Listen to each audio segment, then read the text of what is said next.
talkSPORT Sports Update with Trust a Trader. Find top-notch tradespeople in your area, all who pass the Trust a Trader 15-point assessment. Talk Sport.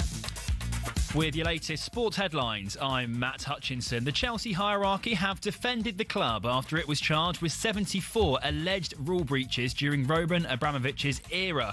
Club bosses say they've given the FA unprecedented transparency, including comprehensive access to historical data. Football finance expert Kieran Maguire has been speaking to talkSPORT. These relate to the signings of three players, Willian, Eden Hazard and Samuel Eto'o. And these aren't payments to players. The players have done absolutely nothing wrong, but unusual payments, perhaps to third parties. The club have until the 19th of September to respond.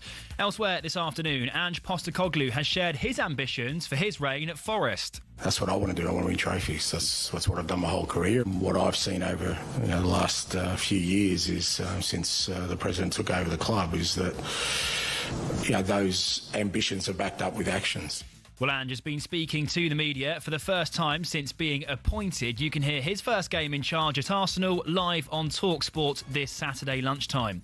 Former Premier League referee David Coote has pleaded not guilty to making an indecent image of a child. The 43-year-old is due back in court next month. And Newcastle United have cancelled tickets bought by a school for next week's match against Barcelona. The club supporters trust had criticised the purchase as it was just days after thousands of fans have missed out on seats. Bosses at the High School of Dundee say the tickets were bought in good faith. Talk Sport News. Authorities are still looking for the gunman who shot and killed far-right activist Charlie Kirk in the States. And there's reaction to the sacking of the UK ambassador to the US after his leaked emails to paedophile Jeffrey Epstein. More from the news team at past.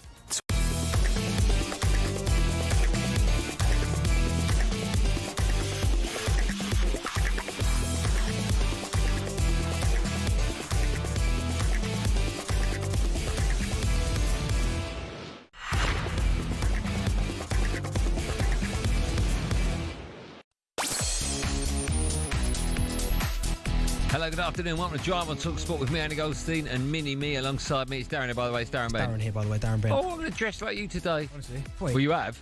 I have to, Denim jacket, top done up. Everyone in the office. Oh, you're dressing like Goldstein. Unbelievable jerk chicken just now, right? What? Unbelievable jerk Oh, you got the burps, don't you? No. You've scoffed it down too quick. Blew off my head, man. Oh, is it hot? Oh, you're in a world of trouble, yeah? Seriously. Oh, dear, this is no good. Late. What? It was late. Food was late. I'll get here earlier. But, Jiggo, we've got a show for you today. We'll take a look at the English playoff system as the EFL consider expanding the end-of-season showpiece. It's a bit nuts. Big Ange has held his first press conference as Nottingham Forest gaffer, so we'll be discussing whether modern-day managers are just too stubborn with their style. Former USA and Bolton midfielder Stuart Alden joins us on the show, and we'll say a big hello to Chairman of Matchroom Sports, Eddie Hearn, ahead of a big old weekend of boxing. All that plus what's happening, Benty. That returns, and we'll speak to super lightweight champion of the world in the studio, Adam Azim. What a show. This is Drive, this is talkSPORT. You can get involved. Pick up the phone, 03717 223344. Rapido. Like rapid. Like rapid. DB, the sneaker freak that is, has had the spicy chicken wings. Have you ever had the chicken you're just putting your earpiece in at the moment? Have you ever had the chicken when they give it to you with gloves? Yeah, I've had So, you have? Yeah. Oh, okay. Shall I just wait for you? We can't even hear because you're not talking in the mic. Hey, Andy. Can I give you some advice? Yeah. Get in a little bit earlier. No, I was, but honestly, we wasn't. I ordered my food, right? Yeah. It was supposed to come at 3 o'clock. Yeah. What time are we on air? Just so I'm aware. 4 o'clock. Yeah. Every day. Right, every day, right. Yeah, So every day. At 3. What's that? It changes every day? Oh, no, it doesn't change every day. You're right. It was supposed to be at Same 3. every day. It was supposed to be at 3. Yeah. And it rocked up here at like 4:45. Right. Well, either don't eat it or scoff it down, but either way, get in the studio. I scoffed it down. Well, where were you? I got in on time, didn't I? I was sitting in my seat, wasn't I? No. Was I sitting in my seat when the show started? Were you ready? Was I sitting in the seat? Yes, you were. Were you ready? The jury rest, Your Honour. The jury rests, Your Honour. Yeah. I don't know if you can say that, the jury rests. Why can't I? Well, the jury can never rest. Of course you can. Defence can rest, or the prosecution can rest. Defence rest, Your Honour. I don't think the jury rests. Defence. You're a bit tired, Your Honour. We're going to have a little rest this afternoon.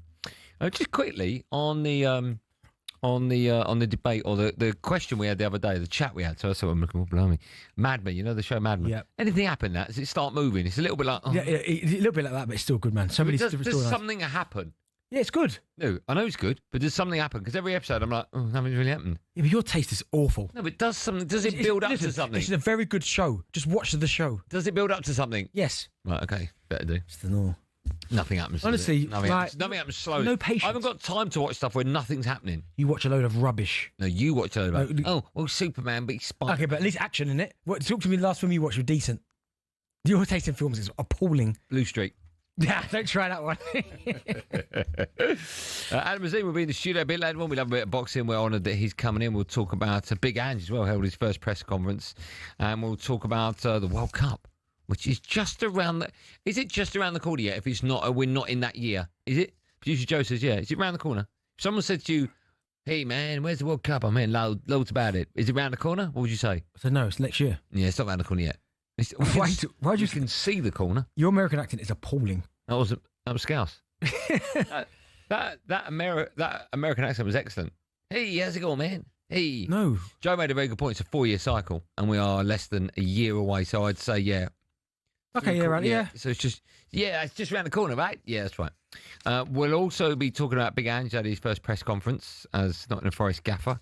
World Cup done that. What's happening, Benny? If you know what I'm talking about, 03717223344. End of show quiz, all the normal best. Oh, Jack, as we walked into the studio, collared me, and he went, "It's the best bot ever." And I went, "What?" And he went, "Best bot." And we talking about it, best of talkSPORT. And I went, "Oh, bot, yeah, best one ever today from Jack. Best one." Ever. Bot. Best of talkSPORT. Yeah, it's the best one he's ever put together. Has he? Okay, nice. Well, I mean, listen, let's be honest, the bar is low. Very low. So yesterday it wasn't even a bar. Yeah. We're going to start the show now with the EFL. They've reportedly said that they want to make the playoffs even bigger. But would it make them even better? Tommy Watson runs to the edge of the area. A right-footed shot into the corner, and the teenager wins the playoff final for Sunderland. It's a special way to get promoted. It really is. But only one can go up, and that's just the horrible side of football for you. Do not scratch your eyes. Playoffs, the most fantastic footballing invention known to man. And a breezy night's forecast with some... Oh, sorry, that's all the news. Yes, the EFL reportedly considering a move which would and could see the Championship playoffs extended from 4 to 6 teams. Yeah, from 4 to 6. So it would be 5th v 8th. So it'd go down to 8th, 5th v 8th, 6th every 7th. And then the winners of those two would play the 3rd and 4th place teams for a spot in the final. Let me just say that again. So it'd go down to 8. 1 and 2 go through. 3 and 4 don't do anything. 5 plays 8, 6 plays 7. The 2 winners of that play 3rd and 4th. The winners of that go through the Premier League. Oh, it's nuts. I mean, I quite like the idea because it gives more people an opportunity to get in there.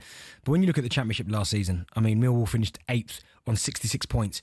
Sheffield United were 3rd on 90. I mean, the gulp is absolutely... Well, here, I've got the gaps here. So the last 11 8th place finishes, right? Last year, as you quite rightly said, Millwall, 34 points off top spot. Wow. Middlesbrough, 28. Millwall... Off 3rd spot. Off top. These are all off top. Yeah, but I mean, there's no point worrying about the top 2. You might as well go... No, I'm just talking about the golf. Okay, fair enough. And also, I've only got those numbers in front of me. Millwall, 33 points off the top. Blackburn, 21. Cardiff, 29. Millwall, 24. It's 24s, 25s, 26s. It's huge. The only one that wasn't massive was 2014-15. So you got to go back 10 years. Derby was 13 points off top spot when they finished 8th. The problem I've got with it, I love the idea. I love the playoffs, right? It's brilliant. The only problem I've got with it is the biggest problem we talk about when a team gets promoted from the Championship to the Premier League is the gulf between not just the size and the depth or lack of depth in a squad, but the finances. And 9 times out of 10, or more often than not, we're seeing the newly promoted sides really struggle against the established sides in the Premier League. I just worry if you've got the possibility of a team that finished 8th or even 7th making it to the Premier League the following season, if it would just become they will become a bit of a laughing stock. They just would not be able to compete whatsoever with Premier League sides. No, maybe short term, it might be a bit of a grind, but obviously once they've had that investment, the Premier League money, and if they do go back down, at least they'll be better equipped to when they do go for the promotion push again, they might be able to sustain it. So I quite like it because this year at the minute, certainly Sunderland are doing quite well. I know only 3 games in, but they're doing well. Leeds 12th, they're doing okay as well. Burnley, they've all got to manage to nick a result. So I don't think this season necessarily is going to be a foregone conclusion that the 3 sides that came up are going to go back down. I don't think that's going to be the case actually. But I do like it. I do really like it. It just gives more people a little bit more jeopardy. No, but they've got a whole season to get there. I get it. If you finish third and you lose in the final playoff match at Wembley to the team that finished 8th by a 1-0, last minute, and it's a ricochet, and it comes off your goalkeeper's head as he's diving, and it's a team that in the season when you play them twice, you beat them 4-0 and 6-1. Yeah. No, I mean that's ridiculous. No, that's not fair. No, it's fair because you had a whole season. No, it's fair, and the reason why I say it's fair because, as you said there, you play 46 games in a season. So if you're having to rely on that last playoff game and a deflection is hit to go up to the playoffs, it's your own fault. Like Sheffield United, I had so much sympathy for them last year because they didn't go up, lost in the final to Sunderland. Sunderland, I think they were 14 points ahead of Sunderland. Sunderland beat them in the final. But my point is, the 2 teams above Sheffield United both had 100 points, which is incredible. Sheffield United had 90. So where I have a little bit of sympathy with them is that they got so many points and didn't go up, but then finished top 2. But in theory, you could be going into the last day of the season 13th or 14th. Yeah. Right? 2 points off top 8. Results go your way. That even sounds incredible. Right. Think about what you're saying. Results go your way, right? You've had an awful season and you get to the Premier League. Now, that's not fair. That's not right. I mean, I don't think you've had an awful season if you somehow manage to get in the top 8. You've been bottom half the whole season. The only time you get top half is on the last kick. Well, I don't know. It could happen. I've just got to give you... I don't think it could. I mean, factually, you could. What I've said is... Well, no, you're saying bottom half of the season table. You could be 11th. Okay, 11th was 61 points. Yeah. And still... They couldn't. They still lost that by 5 points. I know, but I'm saying that's nearly 3. Yeah, no, I think I love it. I really, really do like the concept of this. If you finish 8th in the Championship, if you had a good season, yeah, it depends who you are. I mean, if you've just come up from League One, you finish 8th, incredible season. Okay, if you finished 8th in the Premier League, and you had a chance via the playoffs to get into the Champions League, would that be right? No, but because all season those teams in the Premier League. No, but that's different because you're talking about the Champions League, which is the best of the best. Well, Premier League's the best of the best. Well, no, it's not, is it? Because it's like. No, it is. That's exactly what it is. Nah, it's not. Because I like the fact that it's a bit of jeopardy on the final day of maybe the playoffs, and more teams can get into it. Like you said, it's finish 8th for a good season, but again, it's got to be in context. If Arsenal finish 8th, no. If Sunderland this season finish 8th in the Premier League, oh my goodness, even for manager of the season.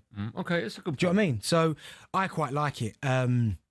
Well, why is 46 games not enough to decide it? Yeah, but if you're going to go 46 games, then you might as well just go top 3 rather than the playoffs. No, but do you know what I mean? As it stands at the moment, it's not broken. No, but this top 3 go up. Yeah, 4, 5. Well, it's not top 3. It's top 2, and then 4, 5, 6. It might be 6th that go up. Who like this season finished miles behind Sheffield United. Yeah, but I quite like it. Bit of jeopardy. You want another game, do you? Yeah, that might. Where will it stop? Following season, they're going up. We'll go down to 14th. The whole league just becomes a playoff. Yeah, I know what you're saying, but I just quite like the fact that there's more chances of teams getting into the playoffs. Like Oxford coming up, and then they finished 17th last season. Do you know what I mean? 53 points. Millwall 8th, 66, not that far away. We're constantly saying how much of a problem. We've done shows on it, how much of a problem it is. The teams that are newly promoted struggle with it. Yeah, short term, but long term it will help them. How? Just because of the investment. They've got the 100 million or whatever you get for getting promoted. Yeah. Even if you take a bit of a hiding, the TV money, you're going to get all this money coming in. So when you come back down, if you then go for another playoff push, another Premier League push, then you'll be better equipped. Okay. I'm not for it. You are for it. Yeah. Okay. How do you feel? Listen, I'm not fussed. If you keep it the same, I love it. No, I know. But what, if you could have the deciding vote, what I'm changing. You go for it. Okay. We take your calls. Would you like to see the changes that we're talking about in the playoff system? Would it make it even better, or are you thinking as it stands is absolutely fine? I personally think if you finish 8th, you've had not a great season, depending on who you are, but you shouldn't be anywhere near the Premier League. 03717 223344. Dial that number. You could be next live on Drive on talkSPORT. 11th.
is the talkSPORT Goal Show. It's the show for the fans that's done by the fans.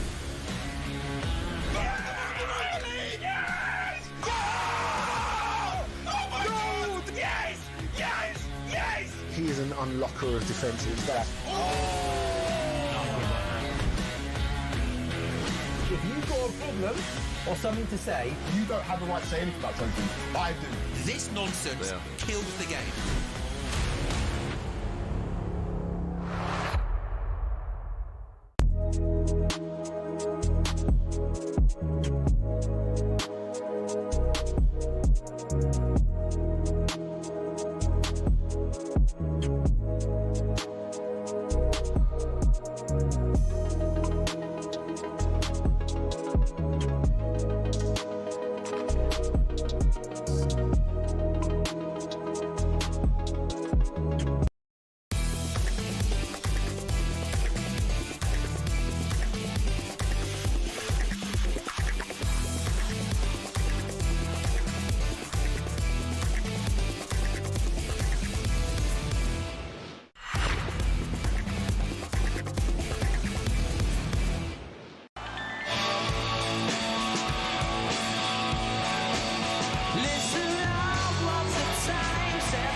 What a tune that is to start Thursday afternoon off. Drive on talkSPORT, me, Andy Goldstein Darren Bent alongside. Still to come, we'll be joined by super lightweight champion of the world, Adam Azim. Just quickly, Chelsea have been charged by the FA with 74 alleged rule breaches related to payments to agents between 2009 and 2022. Go on, give it one more whack. So I'd like to happen. This might be a tune. I know you sound like you like it. Unbelievable tune. If Jackie's going to blow the budget, I'd like some input in the song. You have it every day? No, I don't, because we haven't had it for ages. Well, maybe speak to Jack. Jack, next break, I'm coming back. Go on, one more blast. Go on, Jack. What tune this is? What? Blur, mate. It's Oasis. Don't forget the EFL returns exclusively to the talkSPORT network tomorrow night. Sheffield United head to Ipswich. Go on the Blades. Over on talkSPORT 2 from 8. I'm doing that game. Huh? I'm doing that game. Oh, is that what you're not in tomorrow? Yeah, Sky, yeah. Oh, yeah? Mm-hmm. You're going to be impartial? I'm always impartial. No, you're not. Who do you want to win? Obviously. We'd take your calls. Would taking the playoffs down to 8th place make them even better or just pathetic? 03717 722 3344. Graham is a Charlton fan. Joins us now. Graham, G-Dog. Hi, mate. How are you, son? You're an absolute... I'm great. Benty is a Charlton legend, and I love him, but he couldn't be more wrong. I'm sorry. Okay, go on. I totally agree with you, Andy. It would only weaken the Premier League. Premier League. And if you're going to go down to 8th place, I mean, jeopardy. What's that even mean? That's ridiculous. You might as well. It's the same principle with people who, when you're losing 6-0, say, okay, next goal wins. It makes no sense. That's a great analogy. They're making a possibility for.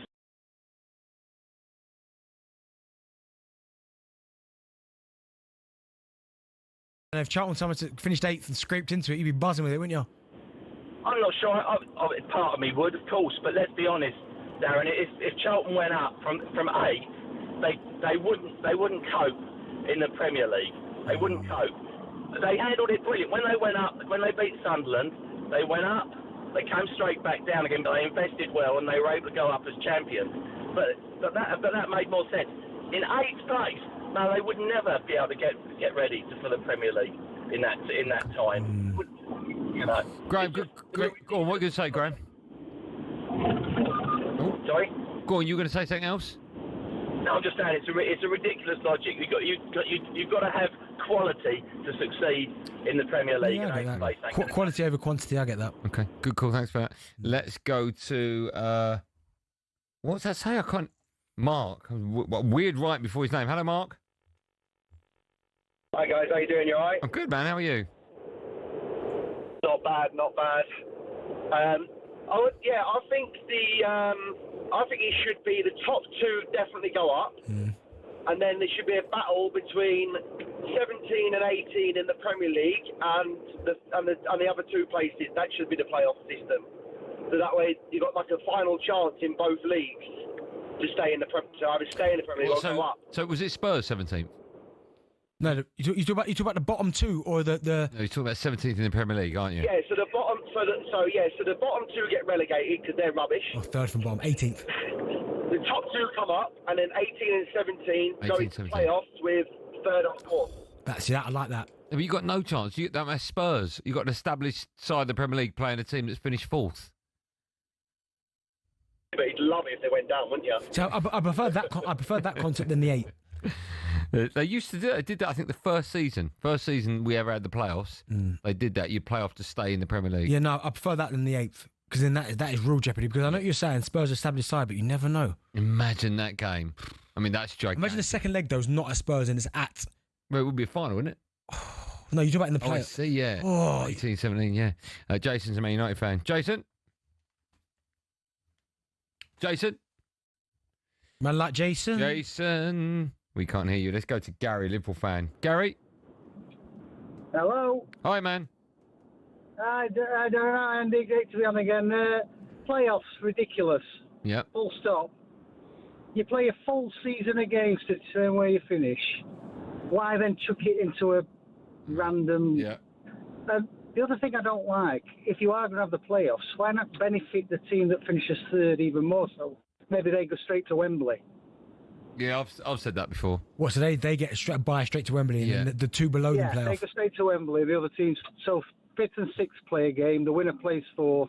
Winner plays 3rd at Wembley. Yeah, I like that. Well, I mean, we all know why, right? It's because to generate as much money as possible. Yeah, it's all about money, obviously. But I agree with you. I think that would be a much fairer option. You finish third, you go to Wembley. Adrian's a Forest fan. Thanks for your call, Gary. Hi, Adrian. Hi, boys. You all right? Good show. Thanks, man. Are you all right? Yes. Listen, I hate to have to agree with an ex-Derby player, but I'm with Benty. I think you're looking at it wrong, Andy. I think it had stages. First and second, they get the bonus of being promoted because they finished top 2. Yeah. Third and fourth, it doesn't actually change for them. But then 5th and 6th, they get the punishment of having to play those extra games against 7th and 8th. So actually, I think it makes it a bit fairer in terms of the stages, the way you finish. But why is 46 games not enough to work out who should be going to either the playoffs or the Premier League? Yeah, but if you're a team that's finished... Yeah, of course.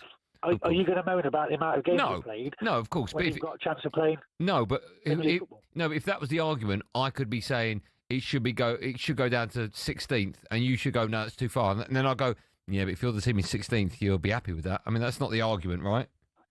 No, but like I said, it gives you groups of 2, and it stages you down. So 3rd and 4th, it doesn't actually make any difference to them, the new playoff format. No, that's true. It's only 5th and 6th, and they get the punishment of having to play the extra games. And it adds a bit of jeopardy. Yeah. I think you're looking at it wrong. I'm with Benty. Yeah, okay, you've explained that well. That's a fair point. Let's go to Seb. I think it's Seb. He's up next, Leeds fan. Hi, Seb. Hey, boys. Love the show as always. Thanks, man. Just think, it's a bit confusing. What, the show? No, I mean, like the playoffs and all the same, like with the X2, is it confusing and is it straightforward? Because how long has the playoffs been actually going on for? It's been going on for a long time. Do you know what it is? You're right in terms of, I just think, right, they're trying to, they're obviously not happy with the playoffs, are they? If they're thinking about changing it, there's something that's quite... I just think it's just another way of getting more money. What, more games? Yeah. I mean, yeah, potentially. Making it bigger because it's like, oh, they finished 8th. They got last day of the season, you're 12th. But is that not what they're doing in Europe? Yeah, isn't it? With the Champions League, yeah. Champions League, all competitions. You just extend World Cups, bigger. Yeah. You know what, you're 100% spot on there, which I'd never really say. What's that? Well, it's about money. Yeah. World Cups, everything's about money. So that's where they're going, more TV rights. Oh, yeah. That's exactly what it is. 2 more big games. Yeah. It'd be top 10 soon. Yeah, soon it'd be top 24, whatever it is. If you win 5 games in a season, you're in playoffs. Do you think there should be things like that? Like if you score over 5 goals, you get an extra point? No. Things like just to make it. I don't like all that. If you're 4-0 up with 10 minutes to go, you've got reason to push for the fifth. No, I don't like all that. All that extra points for no. Yeah, it's become too Americanised, then, isn't it? A reminder that the EFL returns exclusively to the talkSPORT network tomorrow night as Sheffield United will be smashing Ipswich. You can hear that happen over. Mate, have you watched Sheffield United this year? You watched Ipswich? Hey, at least we've got a couple of points on the board. You haven't won yet. Have they? Well, neither of you have. Have they drawn? Have they drawn? Have they draw? Yeah. Sorry, 2 bad teams going up. No. All right, have you won? It's coming, mate, tomorrow night. Is it? Yeah. It's coming home. Still to come, we'll be hearing from Big Ange Postecoglou in his first press conference as Forest gaffer, but it's time for no Googling. We have been discussing potential changes to the playoffs. We want to know who is the all-time top scorer in Championship playoff history. That includes the semis and the final. That's an unbelievable question. Who's the all-time top scorer in the Championship playoffs? Do you know? So I'll give you a ridiculous clue. Give me a ridiculous clue. Okay. The answer to that, the clue, and loads more coming up on our show. This is Drive Time on a Thursday afternoon. Never done that before.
Few years is since the president took over the club is that those ambitions are backed up with actions. His first game in charge is this Saturday against Arsenal, live on talkSPORT. Elsewhere, the hierarchy at Chelsea have defended the club after they were charged with 74 alleged rule breaches. There are overpayments to agents during the Roman Abramovich era. The club say they've given the FA unprecedented transparency, including comprehensive access to files. Simon Jordan reckons this should help their case. There will be mitigation because they're not defending it. They're the ones that brought it to their attention and they're not pushing back against it. So what will the consequences be? I would assume financial. David Coote has pleaded not guilty to making an indecent image of a child. The former Premier League referee is due back in court next month. And Jamie Vardy has told a sceptical reporter that age is just a number. The 38-year-old is promising to prove the doubters wrong after arriving at newly promoted Serie A side Cremonese.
Drive on talkSPORT, me, Andy Goldstein Darren Bent alongside. Before the break, I asked the question, who is the all-time top scorer in Championship playoff history? I won't give you a clue because we've got a studio guest waiting. Bobby Zamora is the answer with 5 goals. How about that? No, actually, that's quite. It's about the whole playoff, not just the final. Semis and final, yeah. It's quite. Do you know? Actually, that's not. That's just a lot. That is good, yeah. Still to come, we'll be hearing from Big Ange in his first presser as Forest gaffer. But now we can turn our attention to a bit of boxing because fast-rising super lightweight superstar Adam Azim has signed a new deal with Boxer. It comes after the Boxer recently signed a deal to broadcast fights live on the BBC. Let's find out more as we welcome the man himself to the studio. Super lightweight champion of the world, Adam Azim, joins us. Adam, hello. Hi, how you doing? I'm good, man. How are you? You all right? You well? Yeah, I'm good, thank you. You look incredibly dapper, if you don't mind me saying. You look wonderful. I have to come, obviously when I come to talkSPORT, I got to look very good for, obviously. You got to make an effort. I wish Darren had the same thought. What's it like when people introduce you as champion of the world? What's that like? I just see it as a, a privilege, but, whoever talks about me and, supports me, I take it all in and, I want to keep improving and keep getting better and, winning more titles. Listen, we'll talk about your fights, your next fight and your last fight in just a moment. But I mentioned that you signed a new deal with Boxer. You first signed with them in 2021, so it's fair to say it's gone pretty well for you since then. Why have you decided to stay with them? I had obviously a great relationship with Boxer and obviously Ben Shalom. The main reason obviously why I wanted to sign with Boxer is because I've got an incredible deal. They're very loyal to me as well, and Ben, like I said, I've had a great relationship with them.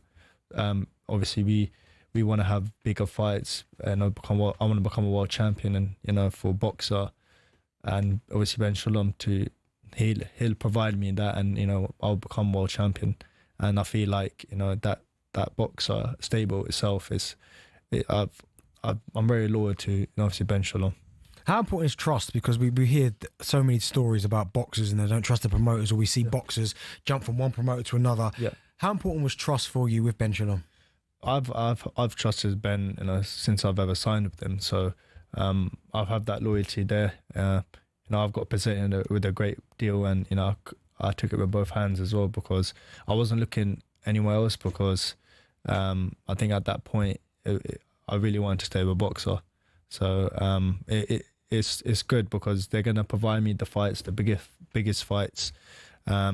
They're going to put me on big platforms, not just BBC, but other platforms. So for me, it was a great decision to make. I was going to ask them, when you sit down and you're discussing the new deal, what kind of conversations are you having with Ben? Is it what can you offer me, or is he setting out a plan that over the next 18 months, 24 months? Well, to be fair, it's like a basis of, what's the next 12 months like, what's the next 18 months. But to be fair, I don't really sit down in my meetings. I get my team, I get my manager sit down. I don't do none of that. All I have to do is get into the ring and do the fighting. It's easier like that, I suppose. Let them get in there and let them speak to Ben. Yeah. But when they come back and they talk through everything, is it a no-brainer anyway for you? Yeah. Before, I mean, you can tell me now, you can show me your card now, but before you had that conversation with Ben, were you going to stay with him, or were there question marks? Because some boxers have left his camp, right? And I just wonder, from your perspective, when you see a few names leaving and moving on to other promoters, is that worrying for you at all?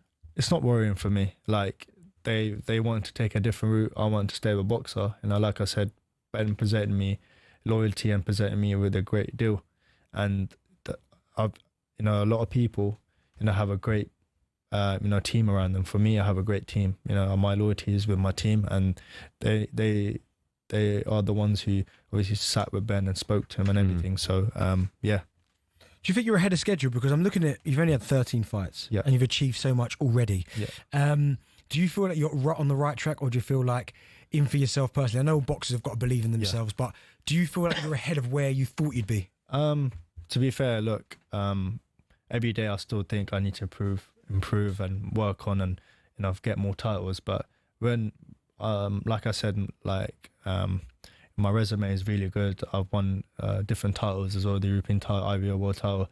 But there's one in my head that I need to win is the world titles and become unified and undisputed. These are my dreams that I want to make. But for me, I just feel like I still think I've got a lot to prove, and this is still my starting of my career. You're IBO world champion, right? IBO world champion. Do you class that as, because when you're speaking, you're saying, I still want to become world champion. Me. So you know what? To be fair, a lot of people have their own opinion. People say I'm world champion. People say I might be a world champion.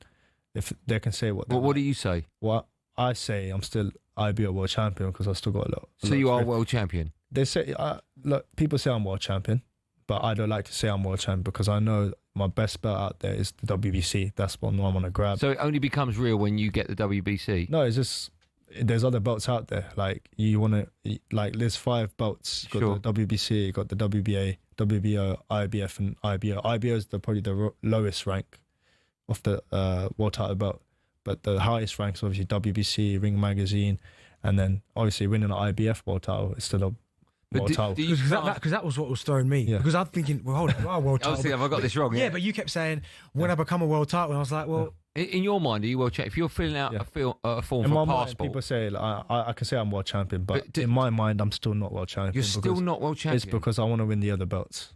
Do you know, that's why I said to you, are you ahead of schedule? Yeah. Because you've only had 13 fights and you're already a world champion. Of course. But for obviously, having 13 fights, I've accomplished a lot of stuff. I've won the European, fastest European champion in history after Spencer Oliver, so I beat his record, unfortunately. Have you told him that many a time? Yeah, I told him, but he said to me that I'm happy that you won it, no one else. Nice. So I think he said that to us actually when we've spoken about you. Yeah, I've obviously won the IBO title, WBA Continental. I've had 13 fights. I fought Sergio Lipnis. Only Boots has stopped, so I'm ahead of schedule. I can say that. Yeah. What do you want for the next 12 months then? Where are you going to be? Winning, obviously with Boxer and BBC. With the back in and sorry, just going back to the BBC. Yeah. I grew up in an era. I'm much older than you. I know I look younger, but I grew up in an era where there wasn't satellite telly. So when it was boxing, it was either ITV. ITV was the heavyweight, so it was like Mike Tyson, Evander Holyfield. But BBC had a great history of fighters from the Royal Albert Hall. Frank Bruno, when I was a kid growing up, was always fighting on the BBC. Harry Carpenter was there, and so on. So in my mind, it's synonymous with great British fights. Yeah. How is it for you with the BBC and boxing? What's the synergy? I think it's a massive platform. Like a lot of people be watching it. It's free as well. A lot of people be tuning in when you hear free, a lot of people straight away go on their phones, going to be watching the fight. So millions of people are going to be watching it, and they used to be massive back in obviously the 90s, 80s, the 20s. Obviously, it's massive. So. For me to be on BBC, it's a massive platform, and obviously Boxer and Bencham back in it, it's going to be big.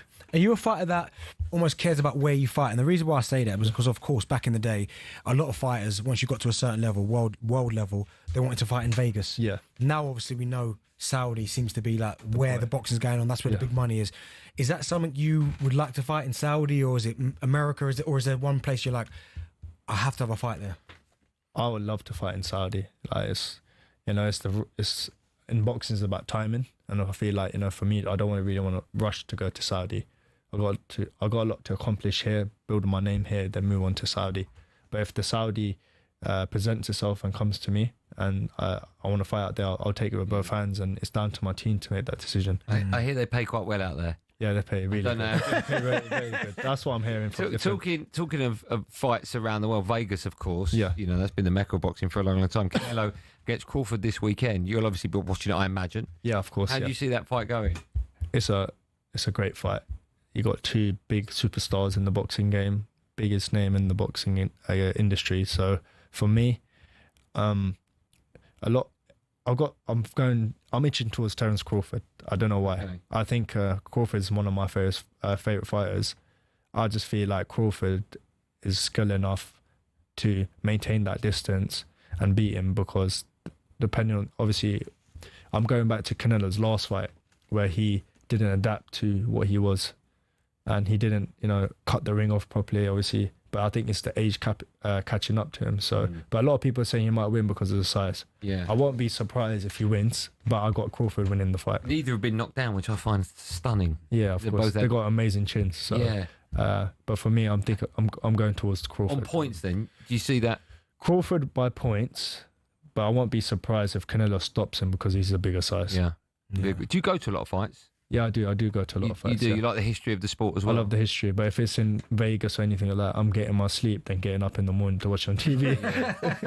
Is it easier and cheaper that way? So if you love the history, as a kid growing up, who did you idolise? Who on your bedroom wall? Amir Khan. Amir Khan, because when I was growing up, he was the only South Asian boxer to come out and make history, win numerous titles, and become a world champion at 22. So when I was a kid, I was looking up to him.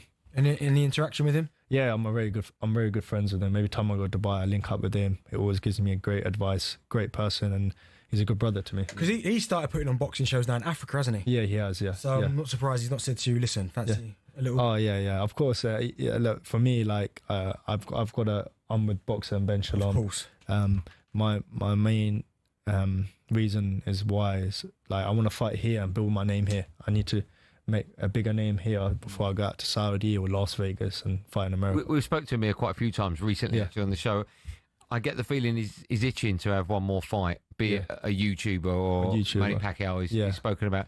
What do you make of boxers that are well retired? Cole Frotcher's been in the news, of course. Yeah. Is it Darren Till that's been having a pop it? What do you make of boxers that are long retired and maybe come back into the ring for the money? That means they still love boxing. Like, if they're retired, they still love boxing. Like, with obviously the olden time boxers, they'll go back in the ring and they'll still be the same boxer because it's always in them. When, like, these YouTubers calling each other out, you got instance for like Gervonta Davis versus Jake Paul. Yeah, what do you make of that? It's a difficult one because of the bigger size of Jake Paul and the small size of Tank. But I still think Tank can knock him out. Yeah, me too. Yeah, I still think so. You like the crossover? I can't stand it. Yeah. Do you like the crossover or not? I don't like the crossover, but if you're at the end of your career, then you have a reason to go in it. But Gervonta, he's still got a lot to prove. Yeah. Like fighting, he needs to fight like Shakur, he needs to fight Devin Haney. I still think he beats all of them. Yeah, me too. But he has to show that. He has to show that. But if you're getting offered, like I seen on the news or any on the socials that he's getting paid 200 million or something. What? To fight Jake Paul. But I don't know if that's true or not. I mean, for me, that just sounds like a no-brainer because he's like one of the best boxers on the planet. Yeah. He's going to obviously win, and it's almost like free money. Free money, of course. But it might be a case where Jake Paul might put in the contract, you can't stop me, you can't knock me out. Yeah. If I hurt you, you can't get knocked out either. Maybe they play it by that rule or something like that. Potentially, yeah. Yeah. Mike Tyson springs to mind. Adam, listen, thank you so much for coming on our show. Congratulations, sign up with Boxer again. I've also got married as well, so... Oh, congratulations! In the time you've been on air? 3 months ago I got married. Well, congratulations! Yeah, your childhood sweetheart, or how long have you been together? Well, we do it the halal way to get married. Oh, right, okay. I love my wife, I can say that. Oh, that's fantastic. Yeah, oh, congratulations. Thank you. Okay. Did she go to watch you fight? No, she hasn't been to my first fight yet, but she's an actress herself, so... All right. Yeah. Okay, nice. Okay, do you want her there? Bit more pressure. You bit more pressure. After the fight, I want her there. After, so I can give her a nice hug. You know. That's fine, right? That's fine, but not during it. Listen, Adam, thank you so much for coming in. A real pleasure, and we wish you all the best with your future. Thank you. We're gonna have a quick break. More from me, DB, the Sneaker Freak, Darren Bent, right after this, live on Drive on talkSPORT.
This is the talkSPORT Goal Show. It's the show for the fans that's done by the fans. Yes! Goal! Oh my God! Yes! Yes! Yes! He is an unlocker of defences. If you've got a problem or something to say, You don't have the right to say anything about something. I do. This nonsense kills the game.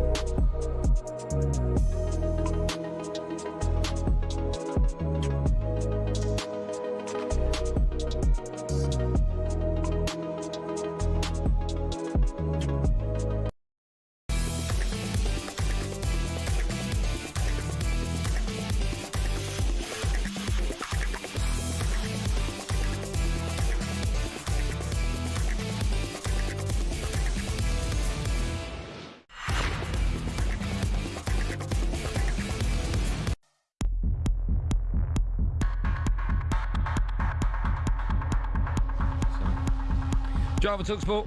Me, Andy Goldstein Darren Bent alongside. He's a lovely lad, isn't he? Lovely. Adam Azim. Lovely fella. I said to him as he walked out, how old are you? And he said either 23 or 25. And I went, oh, still a young pup then. Like, you can actually hear me just get annoyed with people being so young. Still to come. You're young. What? You're young. I know, of course I am, yeah, but I'm doubly 42 years old, mate, you're right. Good work, man. Still to come, we'll be joined by former USA midfielder Stuart Holden, ahead of the World Cup, heading to stateside next year. I'm so excited about that. Just quickly, Chelsea have been charged by the FA with 74 alleged rule breaches related to payments to agents between 2009 and 2022. Former Man United midfielder Christian Eriksen has signed for Wolfsburg on a free transfer. And from 5 today, we'll be hearing from Big Ange in his first presser as Forest gaffer. Former Chelsea defender Jason Cundy was on the Sports Spy last night, and he was asked, how Ange can be a success in his new job. There needs to be a change, surely, in your ethos. There needs to be a change in the way you approach games. Well, you can't win every football match by attacking. I said this to you ages ago. You can win a cup like that. You can, because you can strike on the right day. You might get lucky. You might get sending off. Something might happen. You can't do anything in the league like that. We'll be talking about Big Ange and systems that managers play from 5. So if you want to be a part of that, you can. 03 717 22 334. But time now for this. Objection! Sustained. I sentence you to a lifetime of supporting United. Football Court is now in session with Judge Paddy on talkSPORT with Paddy Power. Yes, time now for Order in the Courts. We welcome Alex Fitzgibbon from our friends at Paddy Power for this week's Judge Paddy. Alex, hello. Hey fellas, how are we keeping? All good? You're good, man. How are you? You all right? You well? Yeah, not too bad, not too bad. Good. Thanks for asking. Thank you for coming on each week. Judge Paddy is here to rule on a topic that Benny and I are going to debate. What are we talking about this week? I wonder if he's corrupt still. Oh, sorry. You can't say that about the judge. Jeez, you're only in the door. I'm only in the door and you're already having a pop. Listen, I can only apologise on his behalf, Judge. What are we talking about this week, Judge Paddy? So we're going with who's the best number 8 by position, not by number. Okay. Who'd you like to go first, Judge? Benty, because he's there mountain away, so go first. Good luck winning this. I think I just need to turn up to win this week. Right, Benny, we've both got 45 seconds to make our case and present our evidence. Odegaard. Pardon? Probably say Odegaard. Odegaard's a 10. I would imagine. Odegaard's a 10. I don't know. Why are you having a pop at the judge? I'm saying, you know. Alex, you're going to judge us on our knowledge, stats, delivery, and anything else. Benny, your 45 seconds start now. Yes, I'm going to go for somebody who was a holder, who was a 4, but now, he was a 6, but now he is a glorified 8. That's Declan Rice, absolutely outstanding. Showed his worth when he got moved into midfield last season. Driving force. I think in that number 8 role, had more touches in the opposition box than any other midfield player in the Premier League last season. We saw the impact he had certainly against Real Madrid in the Champions League when the lights shine best. And we've also seen it for England this week. Breast? When the lights shine best. And also we've seen it for England this week. When you've got a good holder behind him, you take the shackles off and let him go and do his thing. So yeah, Declan Rice for me is, and also he covered more distance in that number 8 than any other player in the Premier League last season as well. Fake. So yes, Declan Rice. Fake news. Nope. Fake news. Listen, quick, Benty. No messing. You're not the first person to say it to him. Right, my 45 seconds on my number 8 begins now. No surprise, Judge. By the way, you're looking incredibly good, Judge. Oh, Judge, come on. I've gone for, no surprise, I've gone for Bruno Fernandes. He's 32 years old. He's the only 32-year-old in the world that the Saudis will be prepared to pay over £100 million for. Since he joined Manchester United 6 years ago, no one in the Premier League since that day has had more goals and or more assists and or combined amount. That's a lie. No, Judge. it's not. It's 100% true. We did it on a show last week.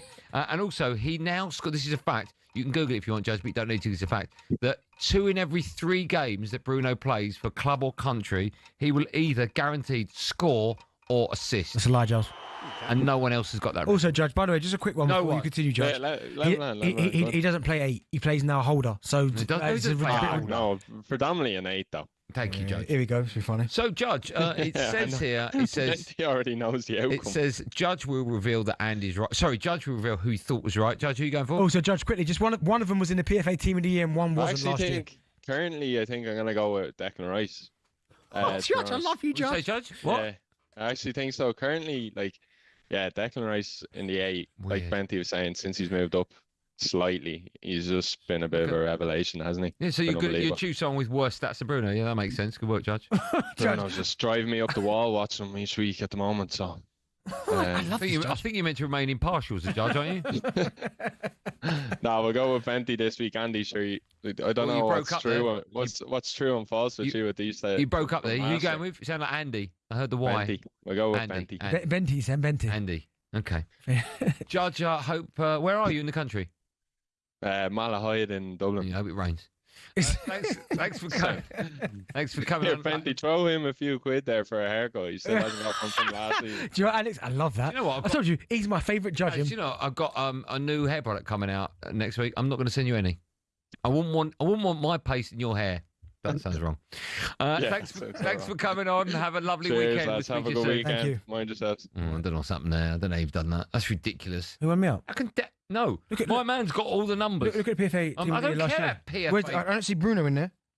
Well, the same one with your eyes in. Bruno is in there. Doesn't matter. Who's the number 8 in that team? Declan. He's not better. He is. Declan's not better than Bruno. Your man's just what's the thing? Stat padder. What? Stat padder. I don't even know what that means. There you go. Thanks, Alex. No thanks. There will be another debate in front of the judge next week. 18 plus. BeGambleAware.org. Judge Paddy on talkSPORT with Paddy Power. This is Drive on talkSPORT, me, Andy Goldstein, and Darren Bent alongside. When we come back, we'll be talking Big Ange. He had his first press conference as new Forest gaffer. If you've not heard it, stick around. We'll play some of it. And you can have your say 03717 22 3344. This is Drive on talkSPORT.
More green jackets have been lost at the 12th than at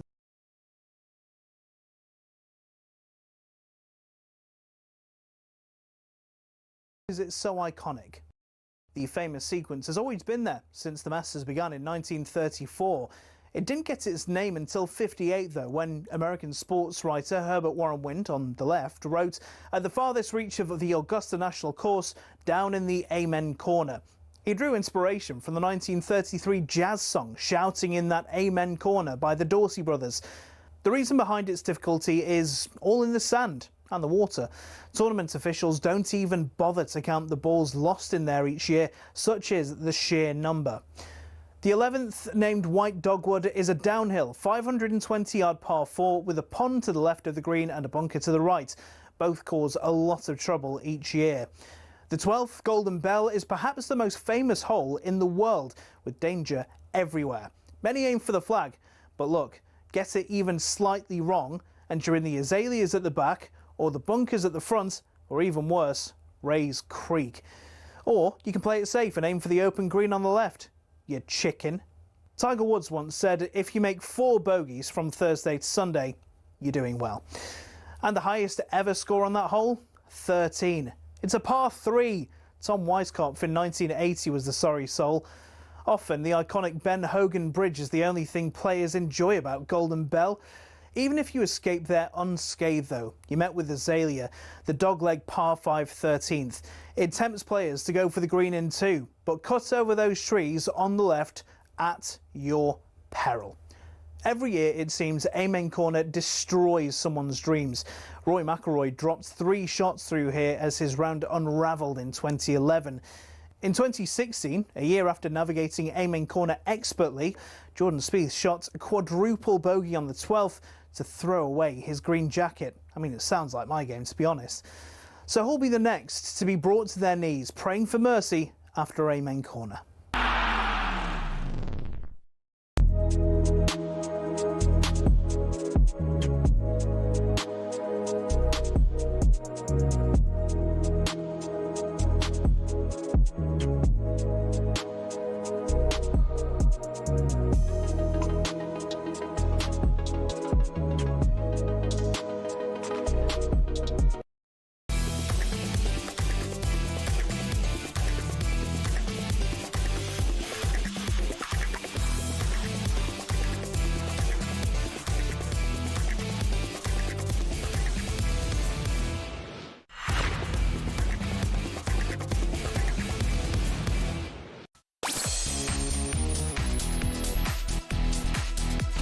Welcome back to our number 2 of Andy Goldstein's Drive Time Show with me, the captain, Andy Goldstein, and I keep forgetting his name, it's so not important.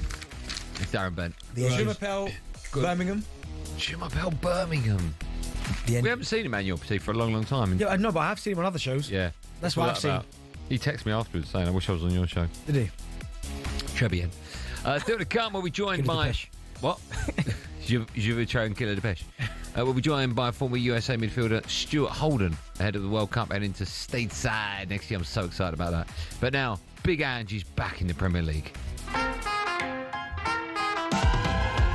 always had a very good relationship with the owner. This season, not so well. His future is unclear. Nuno Espirito Santo sacked by Nottingham Forest and is ready to accept the job, ready to return to the Premier League. Tottenham end the season 17th in the Premier League. I'll tell you one thing, I'm not a clown. I never will be, mate. It's glory, glory, Tottenham Hotspur.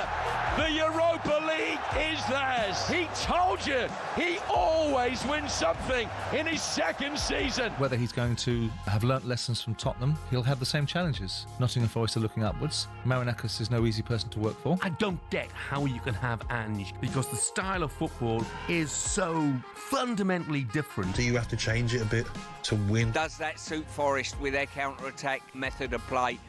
That's my question mark with Ange. I'll leave you with this. All the best television series, season 3 is better than season 2. I don't think that's strictly true, is it? Season 3 is better than season... I mean, usually season 3 is rubbish, isn't it? Season one goes well, and then the sort of the host, the broadcaster, whatever the platform, will go, here's some money, make season 2, does well. And then they go, season 3 then, and they've run out of ideas. Usually season 3 is rubbish. Unless he's got the same director as Fast and the Furious, because they're on 9. Oh, my God. So, former Spurs manager Ange Postecoglou has, of course, been appointed the new gaffer at Forest following Nuno Espirito Santo sacking his first game in charge. Ironically, will be away to Arsenal. It's a game you can hear live and exclusive right here on talkSPORT. That's Saturday, 12:30. Ange has been speaking to talkSPORT's Max Scott today ahead of that game, and he was asked whether he still has people to convince as he heads into a new job. I don't see it as a point to prove. I don't have to prove anything to anyone, you know. I really believe that, you know, like the football club, that you just, you know, you let your kind of actions speak for themselves, and you present yourself and understand the responsibility you have both as a manager and the football club has to provide joy to the most important people, and that is the supporters. That's why football clubs exist. They don't exist for any other reason. I know sometimes, especially in the Premier League, we think they do. You know, it's about the money or the exposure or the fame, but it's just about bringing joy to the people who, you know, are the lifeblood of this game. And I'm not into proving people wrong. I just want to keep doing what I'm doing because it brings joy to people and allows me to live my dreams. And you said in your interview with the club that was released last night, you said, I love my teams to attack, score goals. This is sometimes misconstrued as me playing one way. Why do you think people feel that way? And what are they missing? They're missing everything because they're not watching what I do, you know. And, yeah, I do love my teams to attack. I do love my teams to score goals. But the one constant in my career is that everywhere I've been, I've won things. So, and sometimes that's taken, you know, it's all done in a slightly different way. The principles are all the same. But I'm never going to go away from, you know, I want my teams to play football that's exciting and gets people talking. And for you guys, I'm sure you don't want to see, you know, 20 teams all playing the same way. What's the point? So, you know, from my perspective, I always try and do things a little bit differently. Just quickly, Bentley, right? Do you think if he takes... This probably won't happen. Do you think if he takes Forest down and they stick with him and he wins the championship in his second year, he'll still continue to say, I always win taking my second year? Yeah, because he's won the championship. So he's won it. Yeah. He will say it on his honesty. But would that be his boast? I still did it. No, but someone will say to him, yeah, but you took him down. Yeah, I did do that, but then I bounced straight back by winning. Yeah. But no, I understand what you're saying, but because he's so... because he almost like, when he answers questions, he's almost a little bit facetious in the way that he answers them. You almost be like, Ange, come on. But he invites trouble. He invites it. So people go after him, but what you can't argue with it is fact, is that he wins things in his second season. He did it at Tottenham. We see a lot of great managers go to Tottenham that have got a lot better CVs than he's got and not win. I know Jose wasn't afforded the opportunity to win something, but Conte, he was a serial winner. He's won Premier League titles before, and he didn't win anything. So I think for Ange to do that last season, yes, their Premier League form completely went off a cliff.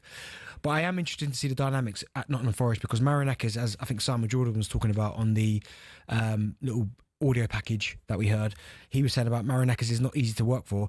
Well, if Marinakis has got ambitions this season about Forest getting back into Europe and maybe potentially pushing Champions League, and they finish 10th, then that's a different conversation in itself because he's not investing all this money to finish... I just wonder if Marinakis thinks his best chance of getting Champions League football is via the Europa League, and that's why he brought him in. I wonder. Maybe. Let's get more on this now, as we are joined by a talkSPORT reporter and huge Forest fan.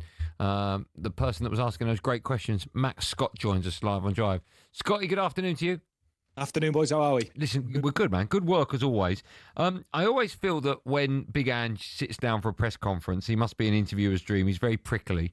And if he gets a whiff of the fact that you're being maybe a little bit facetious or a little bit arrogant, he'll jump straight on you and then give you an answer that everyone can then evaluate in great detail. How was he this afternoon, his first press conference for Forest? Was it the Big Ange that we've seen a million times before, or was it a sort of new, refreshed one? Well, I think if you go back to when he first arrived at Spurs, and They went on a fantastic run, first 10 games. Everyone was talking about Ange as this sort of great character, this breath of fresh air. And I think I got the feeling at the press conference today that it was that Ange Postecoglou.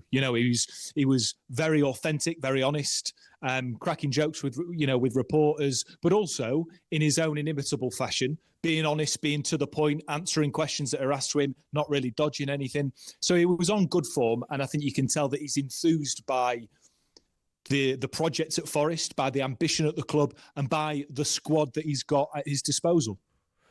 I mean, you must be excited, but also as well, I am really interested in seeing the dynamics because, listen, Max, you know better than anyone, the way that Nuno played with Nottingham Forest was on the counter-attack, a lot of pace, maybe not seeing much of the ball, but Ange is the complete opposite. You must be quite excited, but a little bit confused as to how it's going to go. I think ultimately when Nuno went, it's a massive shock to the system because you've built this great success on a very specific style of play. But one thing I would say, and Ange himself acknowledged this in his press conference, is that already this season that there was clearly signs of development of Forest style under Nuno. Forest in the first 3 games of the season had 58 to 60% possession in each of those games, which is completely unheard of when you compare it to last season, when despite being in the top 4 most of the time, they had the lowest average possession for most of the last season. So there has already been signs of development. You look at the players that have come in, you look at the squad depth. One thing Ange spoke about was that he think there's a lot of versatility. There's a lot of different ways that Forest can approach games, particularly playing Thursday, Sunday, with this sort of big squad that they've got. And so he seemed very excited about the prospect. And one thing that I was really keen to understand, boys, was are we going to see Nuno's sort of approach completely ripped up, or is it going to be gradual? Is it going to be, a mixture of the two? It was clear from Ange that this isn't going to be some massive change on Saturday where Murillo is going to be sort of 30 yards out of Arsenal's goal. There's clearly going to be a considered conservative development, which I think is what we all know needs to happen at Forest because they've got this system that's so successful. I don't think Ange is going to rip that up. Max, what makes you so sure? Because I'd be stunned if he didn't come in and implement his own style straight away. Well, what makes me so sure, first of all, is that he's going to have 1 full training session with the entire squad. It'll be 2 overall. And I don't think it's possible to implement a brand new system having had 1 training session with your entire squad. So it's partly limited by circumstance. Scott, listen, on behalf of all Forest fans, I hope you're right, but Ruben Amorim, first time at Man United, he had boys for maybe 1 or 2 sessions, 3 at the back straight away. So it really wouldn't surprise me if when you play Arsenal at the weekend, a game that's live on talkSPORT on Saturday lunchtime, if your defence is maybe 20 yards further up the pitch on the halfway line. Well, one thing I would say is that Forest's back line have already been 15 yards further up the pitch than we saw for the majority of last season. That change has already taken place. And so I think we need to make sure that we sort of judge it for what it is. Of course, there'll be tweaks. Of course, there'll be changes. But I don't expect it to be a lot of what we saw in the Premier League from Spurs last season, partly because Forest have a fully fit, massive squad. And I don't think that you could say the same about Spurs last season. Okay. Max, what would the ambitions be then this season? Because we know Marinakis is very forward-thinking. He wants the best for Nottingham Forest. What do you think he'd be happy with and that he could look at the season and go, do you know what, it's been a good one? I think the ambition is crystal clear. It's unequivocal from both Evangelos Marinakis and Ange Postecoglou, and it's to win trophies. That's it. And so this is why there has been this sudden shift. It's not just because Nuno, I think, severed the trust that he had with the board. They had a really dynamic relationship. I think he severed the trust with those public comments. I think that process of bringing in change has been accelerated because of that. But I think ultimately this is all about winning trophies. Evangelos Marinakis has looked at the record of Ange Postecoglou, and we can say what we want about style, about approach, about philosophy. He always wins things. He's been successful at winning trophies, and the club see Ange Postecoglou as the man that can do that. And so I think the target is winning the Europa League. Okay. Max, listen, great work as always for us and for talkSPORT. Keep up the great work. We'll speak to you in a bit. See you soon. Thanks, Matt. Max, the brilliant Max Scott there doing tremendous work for talkSPORT as always. I wonder if Big Ange will be doing tremendous work for Forest. If you're a Forest fan, would you be a little bit Saturday, well, against your side? Would you be a little bit apprehensive, a little bit nervous or excited? Oh, you're asking me? Hold on, there's no one else. No, I thought he was going to break. The way you said it, because you went up at the end, I thought, Oh, no, I'll go really up at the end. Okay, cool. Do you want me to show you the two? Go again. So to you, it would be like, do you think the Forest fans would be really happy or a little bit apprehensive? If I was going to a break, it'd be, do you think the Forest fans will be happy or apprehensive? No, don't do it yet. No, I think they'll be apprehensive but excited. Is that to me or to the break? That's to you. I think if it was going to the break, what would you say? Well, we'll find out from Forest fans, but I think they'll be very apprehensive.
This is the talkSPORT Goal Show. It's the show for the fans. It's done by the fans.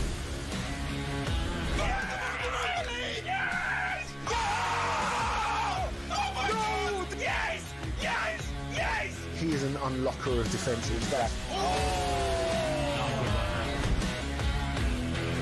If you've got a problem or something to say, you don't have the right to say anything about something.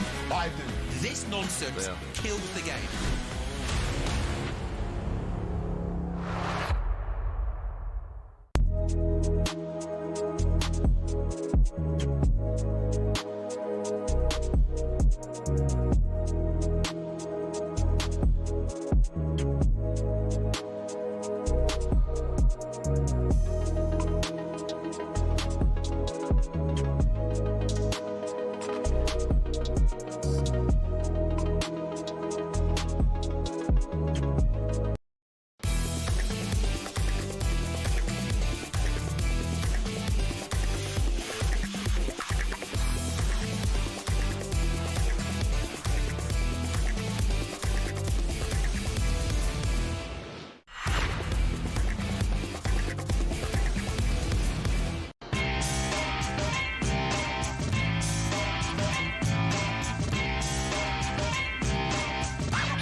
Drive on talkSPORT, me, Andy Goldstein, Darren Bent alongside. Let me just say before I move on with the show, we were meant to say, because we were getting carried away with how funny that was going into break, we're meant to say if you want to have your say, you can phone up now, 03717223344. We're asking what's more important to you as the football fan. I suppose it depends what club you support. Is it style over success or success over style?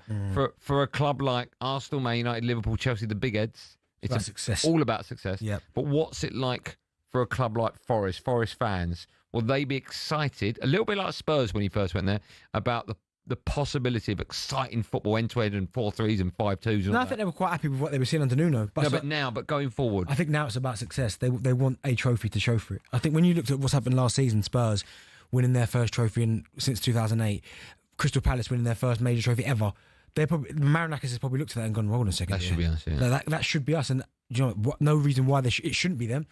Yeah. You get the right manager in, and Oliver Glasner's certainly the one that I would look at and go, well, look what he's done for Crystal Palace, because all of a sudden they look like a force to be reckoned with. Yeah. And they went picking up trophies. And I know for Arsenal, maybe, not even so much for Arsenal, but the Community Shield is not looked at as a trophy, but for Palace, I think it's the manner in which they've won both trophies. You go, who they beat. Yeah, you go, okay, it's decent. So we were meant to sound that before the break. So if you phone up now with your answer to the question, style over success or success over style, we'll put you straight to air. 03717223344. Switchboard is empty, so if you phone up, there's every chance you'll be on in about 1 minute. 03717223344. Right, while you're doing that, let me tell you, still to come on our show, we'll be hearing your voice notes in What's Happening, Benty. Remember, if you want to ask Darren Bent anything from the world of sport or anywhere else, just send us, that's the word I was thinking of. Just send us darts chat about why I'm in the final again and Andy's not. No questions about darts. No. Anything else, just send us a voice note on WhatsApp. Open it up. 03717223344 is our number. That should be stored in your phone. Then open up WhatsApp. Send us a voice note with what's happening, Benty, and your question.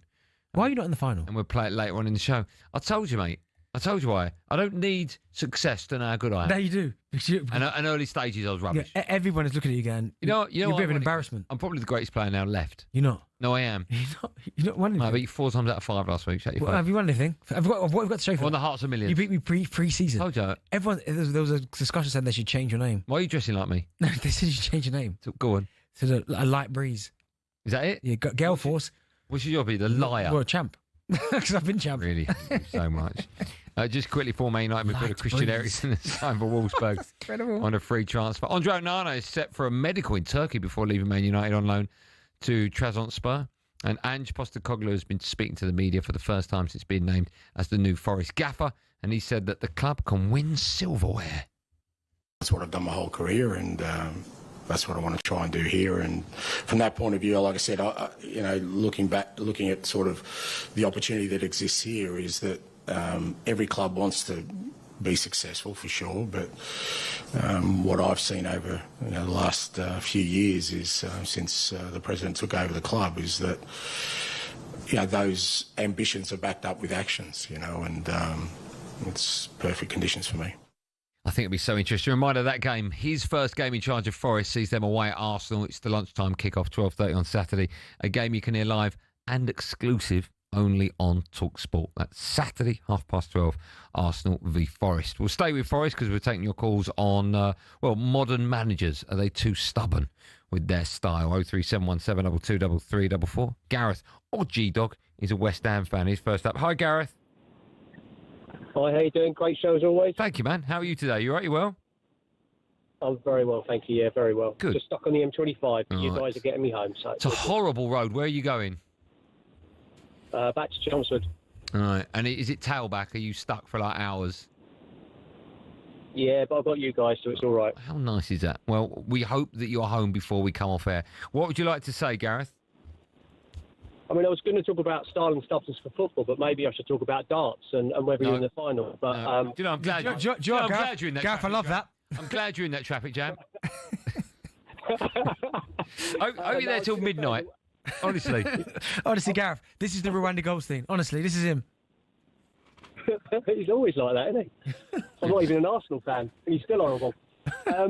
I was just going to say, as a West Ham fan, we talked for years about the West Ham way and playing a certain way, but I think if you ask most of us now and look back at what happened with, when we still had Declan Rice and we won that trophy, I think most fans would say they'd much prefer to win a trophy and have those celebratory moments rather than playing great ticky-tacky football or something. Gareth, can you answer me this question? Listen, I'm not a West Ham fan, so I don't know. What is the West Ham way? I've always heard people talk about, I want to see the West Ham way. What is that? I mean, as someone that's watched for years, I would say, I think probably best when you actually, the players are putting themselves in, putting the tackles in like a Julian Dix, but also passing the ball around and trying to play flair football. But it doesn't always work. And I think, Ange saw that in the Premier League last season. And I think if he doesn't change his way, he might find that again this season with Nottingham Forest. Yeah, it's a great call. Thanks for your call. Could be my favourite call today. Has the traffic moved since you've been on air? Yeah, it's magic. It must have been Benty making the traffic move. You lie. I hope you're stuck for the rest of the week. Thanks, Gareth. Have a safe journey, my friend. Sorry, you're brave, mate, doing that to a West Ham fan. No, it was all in jest. Yeah. He knows. He was laughing. I hope he gets home quickly. Don't come on here and have a pop on my dart. No, he's right though. You went out again. You're not in the final again. Here we go now again. Lewis is up next. Hi, Lewis. Hello. Hello, Lewis. How are you? I am very good. Very good. I just wanted to call in and touch on how sad it is that people choose style over success. Okay, go on. I'm a Bolton Wanderers fan. I've grown up in the era of Big Sam and going watching European games with my dad, and how amazing that all was. And now we're in League One. And some people might say we play a little bit better style of football now, but we're in League One. But do you know what the thing is, though, with that, Lewis, is that there was a time where Bolton had style. Like, I remember some of the great teams you had when you had, like Campo and JJ Kocher and One Chop. Jock AF, when you had all these players, really good players. So your style was there. It's just about the success. But did you win a Worthington Cup or...? We got to the final of what was the Carling Cup, 2004 or whatever. So yeah, you guys have had the style. It's just about the success. I think the discussion with Big Sam is that his style's not very nice, and then people say that Ange's style's not very nice, and he won something. And David Moyes, they didn't like his style, but he won something. But with Spurs and Big Ange, they won the Europa League, but the whole season was dross, and that's the problem you've got. Yeah, and I sit and I listen to you guys talking about it, and I think if I was a Spurs fan, or not any Premier League team, but a lot of Premier League teams, if I got offered 17th place, but you won a European Cup before the season starts, I'd take it. Yeah, but you would as a Bolton fan. Thanks for your call. Bolton fans would, right? Yeah. And a lot of clubs in the Premier League that always finish bottom half would. Yeah. But if you're a side that you're trying to get European football via the top half of the table, you would never ever take that. It's crazy because I still look at when he was talking there, the last caller. I know they're not. They're in, as he said, League One. But I still, in my head, Bolton are a Premier League team. You know when you talk about a traditional Premier League side, Bolton are in it. Yeah, I know what you mean. That side they had. It's unbelievable. JJ Kocher, people forget there was a little clip of him going around on YouTube. Remember Anelka was there? Yeah, I remember more JJ Kocher than Anelka. Ivan Campo, midfielder. Yeah, unbelievable. Hierro. Unbelievable team. Right, time for a bit of no Googling. Still to come, we have some fun with the best of talkSPORT in 15 minutes.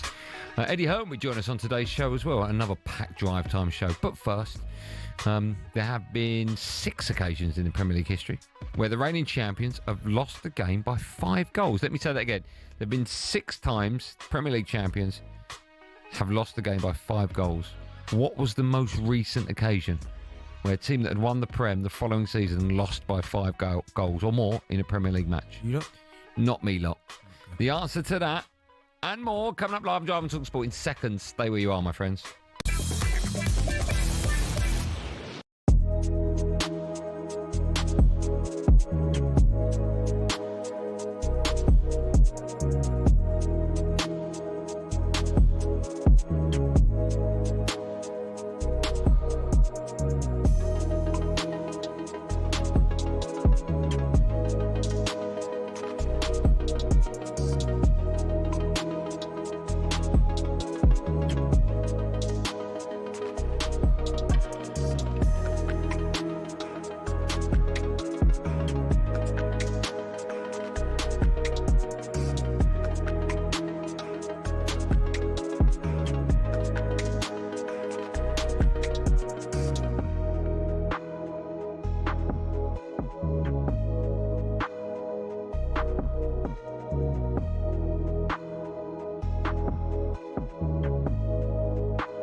Big Ange has spoken to the press for the first time as Forest manager. He may be at a new club, but still the same old spiel. That's what I want to do. I want to win trophies. That's what I've done my whole career. What I've seen over the last few years is, since the president took over the club, is that those ambitions are backed up with actions. His first game in charge is this Saturday against Arsenal, live on talkSPORT. Elsewhere, the hierarchy at Chelsea have defended the club after they were charged with 74 alleged rule breaches. There are overpayments to agents during the Roman Abramovich era. The club say they've given the FA unprecedented transparency. Simon Jordan reckons this should help their case. There will be mitigation because they're not defending it. They're the ones that brought it to their attention and they're not pushing back against it. So what will the consequences be? I would assume financial. David Coote has pleaded not guilty to making an indecent image of a child. The former Premier League referee is due back in court next month. And Jamie Vardy has told a sceptical reporter that age is just a number. The 38-year-old is promising to prove the doubters wrong after arriving at newly promoted Serie A side Cremonese.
talkSPORT, me, Andy Goldstein, Housewife's favourite.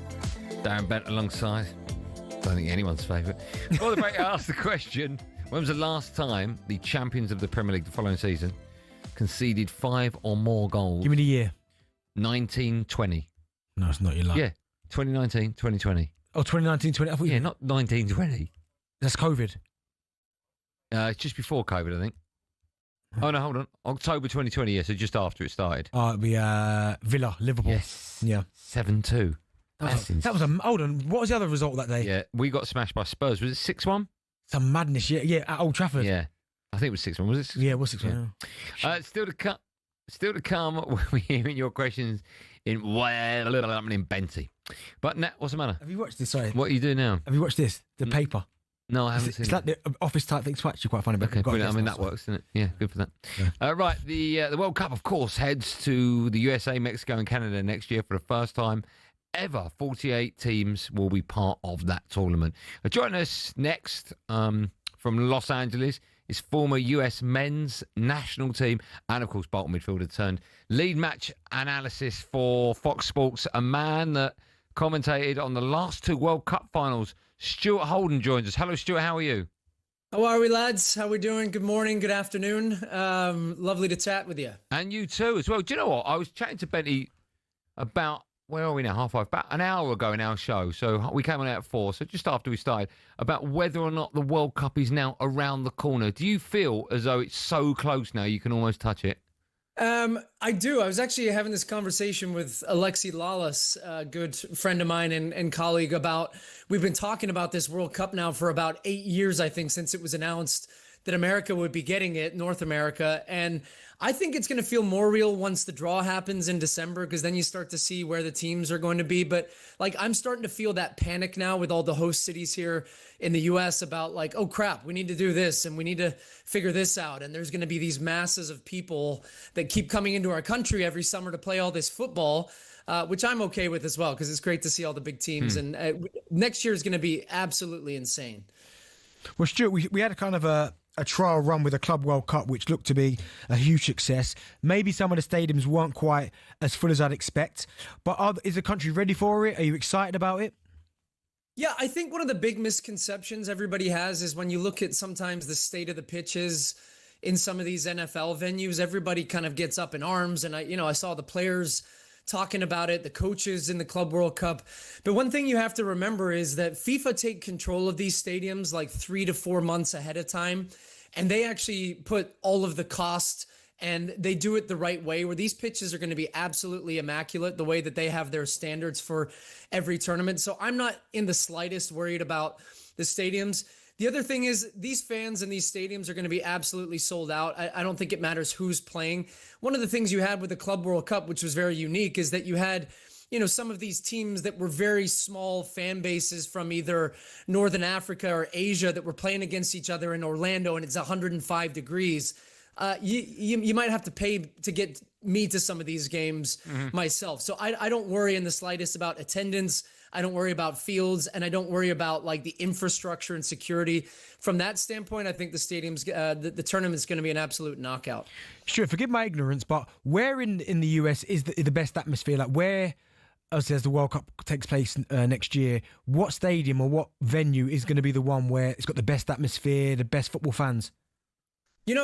Benty, that's actually a really good question, because we talk about this a lot in the way that the U.S. supports football versus other countries. And like, we don't have a national stadium like Wembley where all the, we play every national team game there. And we consider that like the heartbeat of America. I think one of the unique things about our culture here is that I would say some of the best fans are in the Pacific Northwest, which is Seattle, Portland. But then now we all of a sudden have this explosion in the East side of the country where we have Atlanta. They get 60,000 fans for some of these games. And I would equate that to like a fan size like Old Trafford, where we could get 80, 90,000 easy every single week in Atlanta. So I don't know. It's hard to say because people travel to wherever. And I think the best atmospheres are going to be where the Americans are playing. So that's 2 in LA and 1 in Seattle. And then we'll see. And then B, wherever Argentina, Brazil, like our culture is very unique in that we have this melting pot of different nationalities and fans all across. And these people are going to travel and be wherever. Qatar, the best atmospheres I found were Argentina games. I mean, that South American fans are absolutely bonkers. And it was the same in the Club World Cup as well. So I think that's what you're going to see next year. I was going to ask you about South American fans and, of course, Argentina. Do you think Argentina are going to get a lot more support now that Messi has lit up the MLS? Oh, yeah. I mean, anywhere Messi goes, it becomes a circus. I think he sold out basically him and his merry band of Busquets, Alba, and now Rodrigo de Paul. Wherever stadium they play in, the teams move those games to bigger stadiums to be able to accommodate the amount of fans that want to see Messi. So wherever Messi goes, wherever Argentina goes, those stadiums are going to be nuts. Wherever England goes, those stadiums are going to be insane as well, because we know how well the English fans travel. Sometimes with, a bit of troubles, which was not evident in Qatar. So I'm interested to see how, those fan zones are managed as well in the U.S., because nobody wants any of that. We just want this big party atmosphere. But I will say, I tell every single person that I come across in all these fan zones, I said, whatever you think the World Cup is going to be, it's going to be 10 times that. Yeah. And we're not even prepared for how big this is going to be. 48-team World Cup, 3 different countries. Just the pure planning of that, I think people haven't wrapped their heads around yet. Stu, let me ask you, if people are watching on YouTube, they can see you in, I'm guessing, your office or one of your rooms in your house, and they can see behind you is what I think is a Messi shirt, not Maradona shirt. Is that a match-worn Messi shirt from a game you played against him in? No, so that one was actually from the World Cup final from 2022, where he won against France. I commentated that match, so I pulled together a whole bunch of my stuff from that. I do wish that was actually his shirt, but it is an official replica with like the printing of that. So not quite as cool as I would have hoped, in fact. Okay. Mauricio Pochettino obviously now has got the USA job. He's been in charge for some time now. How have you found him? Because listen, Spurs fans, they absolutely loved him over here, and he did a good job at Chelsea. I think he lost his job maybe a little bit harshly, but unfortunately that's the way football goes, as you know. But how has he been kind of received over there? You know, pretty interestingly, in fact, I think it like unanimously when he was announced as the coach of the team, there was like this overwhelming sense of optimism around like, wow, we got Pochettino, which is an incredible get, I think, for the U.S. considering, you know, our previous coaches had been American. We had Klinsmann back in the 2014 World Cup. But I will say it's taken him, I think, a little bit longer to adapt to, I don't know, American culture and the American player and understanding. Like, still to this point on the men's side, we've never had a coach on the men's side that has won a World Cup that has not been from that nation as a coach. Now, I'm not saying our expectations are to win a World Cup, but I think there was like a feeling we have this really young, talented core of players that were struggling since the last World Cup, and Pochettino was going to be the magic ingredient that got us back on track. It hasn't really been that case. I mean, he lost his first couple of games in charge. He had a Gold Cup where he got to the final and he lost to Mexico in the final. He lost his last friendly against South Korea and then finally got a win against Japan the other night. But there's been more questions, I think, around, like, does he have the pulse of this team and does he have his hands around like what it really takes? And he's even been pretty vocal, with the media, brushing back against some criticism that I would say is maybe what he feels is unjustifiably harsh from American pundits. And then B, like he's been pretty vocal about the pride that he feels the U.S. players represent their country with. And so that's been pretty interesting to me to see him go through this up and down. The other thing, which maybe you guys can understand, is that when he got here in the U.S., one of his first big games was against Guatemala, and it was in St. Louis. So you would say that's a home game. Yeah. We in the U.S. understand that like the Guatemalan fans are much more passionate in certain fractions of their fans about soccer. So he turns up to this game in St. Louis. It's a 24,000 fan venue. I would say there's maybe 22,000 Guatemalan Americans, Guatemalan nationals. And he walked into the stadium and it felt like an away game. And he said that was very disheartening for him after. Well, then a week later, he's playing Mexico in the final. There's 80,000 fans. There's 75,000 Mexican fans. And so he wants more what he calls American soccer fans to turn up. And that's just not the case in America right now. You know, there's much more passionate fan bases. I don't want to say that American people are not passionate about soccer. We have American Mexicans. We have American Guatemalans. We just have this very diverse fan base. And those are the fans that turn up in bigger numbers. And he's not been happy with that. Well, you know how you change that? You win games and you get people excited about your team. Yeah. We haven't done that to this point. Stu, let me get your view on Team England, because over here, every competition we go in, we think we should win. We think we're the favourites. When the World Cup comes around, we think we should come back with the World Cup, and maybe on the way back we should pick up the Super Bowl as well. We're a little bit blinded by our love of our team. A lot of that is down to, of course, you know, we want England to be successful. We've only had one World Cup win back in '66.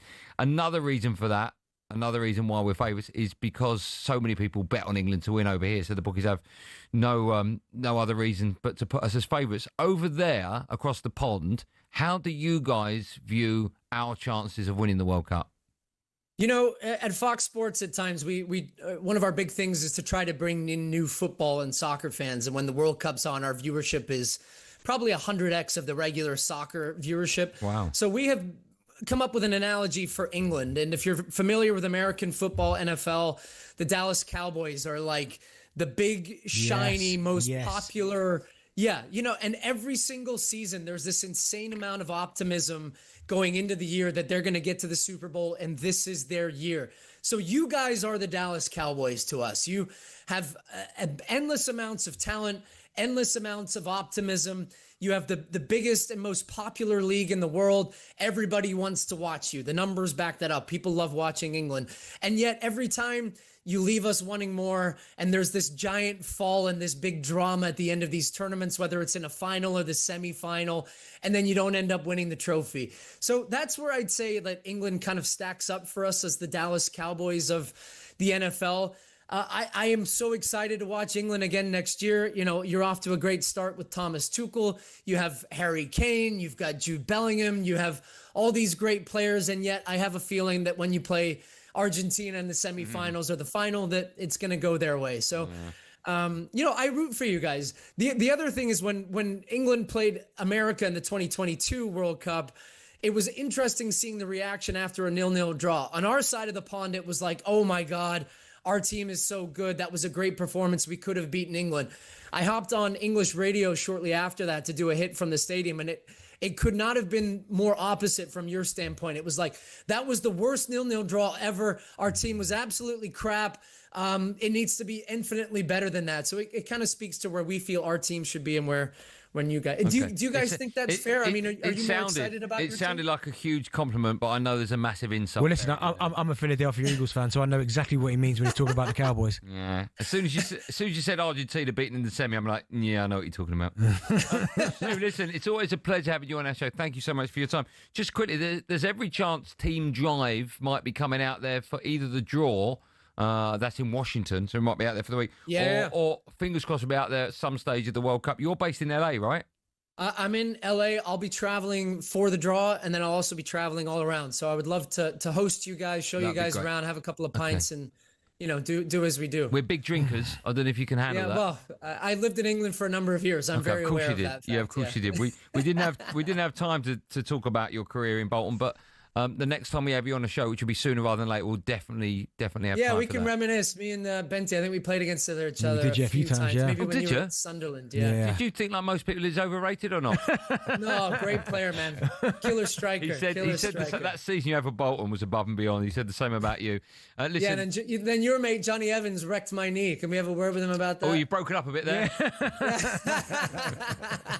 Stuart, what a superstar you are. We can't wait to be up in person. Have a lovely day. Thanks for your time, pal. Yeah. Cheers, Stuart. Cheers, lads. See you, boys. Bye. That was former American international and Bolton midfielder turned lead match analysis for Fox. Yeah. Stuart Holden. Lovely Stuart fella. Holden. Is it Stuart? You know, if you see him when he was playing Bolton, pot of blonde hair, like mad wavy style. He had that unbelievable season, right? Yeah, he's brilliant for Bolton. Yeah, he was. Technically very good. Soon to come on Drive, we'll hear about Jason Cundy's dream last night. Marge Simpson in a bikini. We've all been there. We'll find out who Alan Brazil was talking about here. What a tool. And we'll be joined by the chairman of Matchroom Sport, Eddie Hearn. Irrelevant, boring, old, yesterday's news, out the way, excuse me, we're coming in.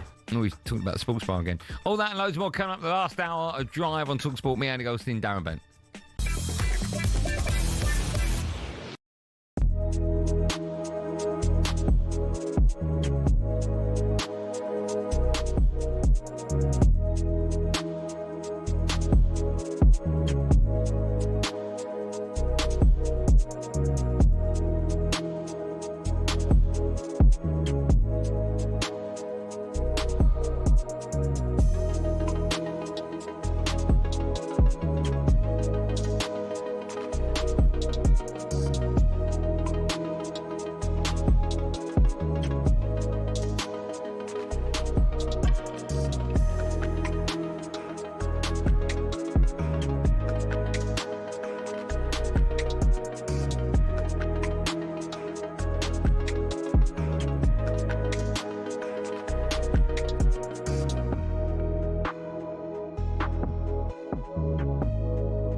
This is the talkSPORT Goal Show. It's the show for the fans that's done by the fans.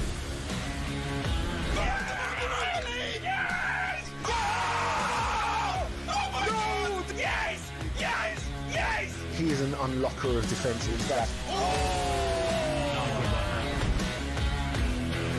If you've got a problem or something to say, You don't have the right to say anything about something. I do. This nonsense kills the game.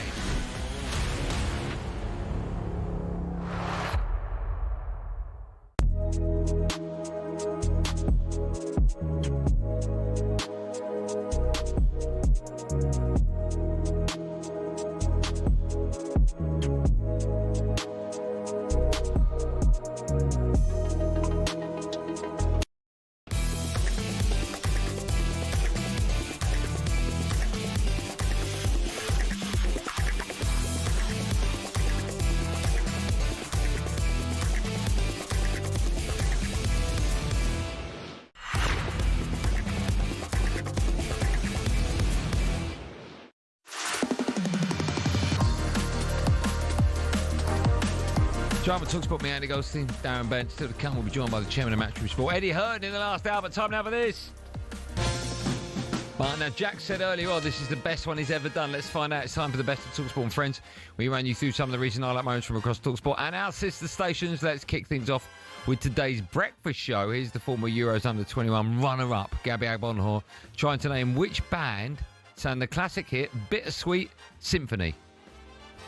It rhymes with tennis, your first shot. First shot, serve. Yeah. Querv. Querv, what Go on, put me out my misery. What a tool. The verve, you Verve, I'm meant to know that. Come on. What? Get lost. Dear, oh dear. I don't know if it's called Bittersweet Symphony. It is called that. I don't think that's the name of the song. Is it? It's not, is it? You're getting Massive Attack mixed up, and that's called Bittersweet Sympathy. No, I think it's... Oh, is it? Okay, fine. What's another word that rhymes with verve? Hand of the curve. Yeah, it does. I know it's not your genre. Why are you reading it like that? But what... What's your favourite rock song of all time? Dirty Diana. Michael Jackson. It's not a rock Yeah, but it is song, rock. mate. Yeah, it is. No, it's Dirty Michael Diana. Jackson. No, that's rock now. Well, that's what I'm taking. It's not. Dirty Diana's a rock song. It's not. It sounds like that. What would Gabby's speciality subject be if he went on Mastermind? Can't be anything to do with football or Birmingham. Gabby's would be... what's Gabby quite... Films, TV shows? Yeah, he's good at those. Yeah, I think he's all right at that, yeah. Big Al and Gabby, they'll be back at the same time. 6 a.m. tomorrow morning. Over to last night's sports bar where O'Hara was alongside Jason Cundy. Here's another example of high-level chat you can expect on the show.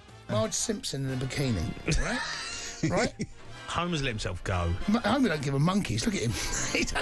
Homer's just... He he's a boy, old Homer, isn't he? couldn't care. What age are they? I don't even know. I don't know, but Marge is... That's the peak one, isn't it? Yeah. If you're going to set standards of, you know... What standards are you looking for? Who's the best looking cartoon character? Jessica Rabbit. Oh, my goodness, what I wrote down. JR, Jonathan Ross. No. Jessica Rabbit. Yeah. Right, and of course, to be sure to get your calls into the boys when they return at 10 p.m. tonight. Yesterday on Drive, we brought you an exclusive interview between Ian the Moose Abrahams and the great Sir Andy Murray. But here's, without question, Moose's greatest interview of all time.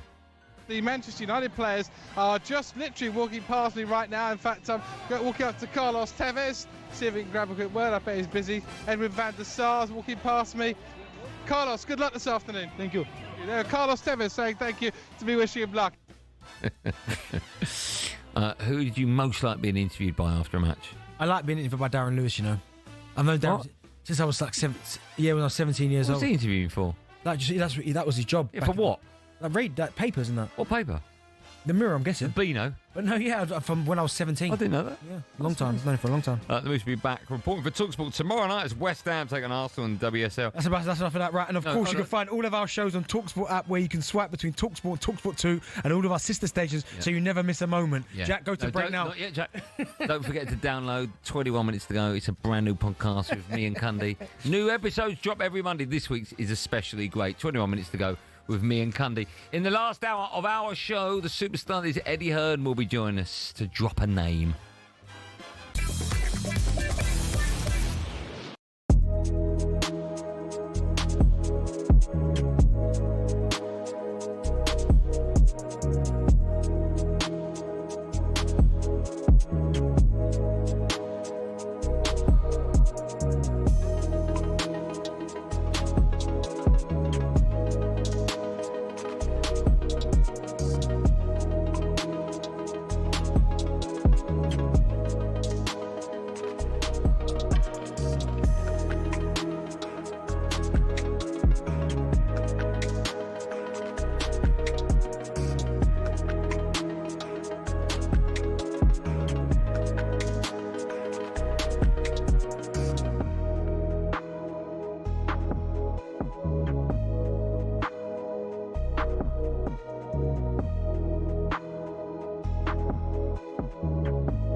green jackets have been lost at the 12th than at the Augusta City Dry Cleaners. Rory McIlroy knows this better than most.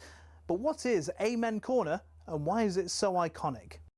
The famous sequence has always been there since the Masters began in 1934. It didn't get its name until '58, though, when American sports writer Herbert Warren Wint, on the left, wrote, "At the farthest reach of the Augusta National Course, down in the Amen Corner." He drew inspiration from the 1933 jazz song Shouting in That Amen Corner by the Dorsey Brothers.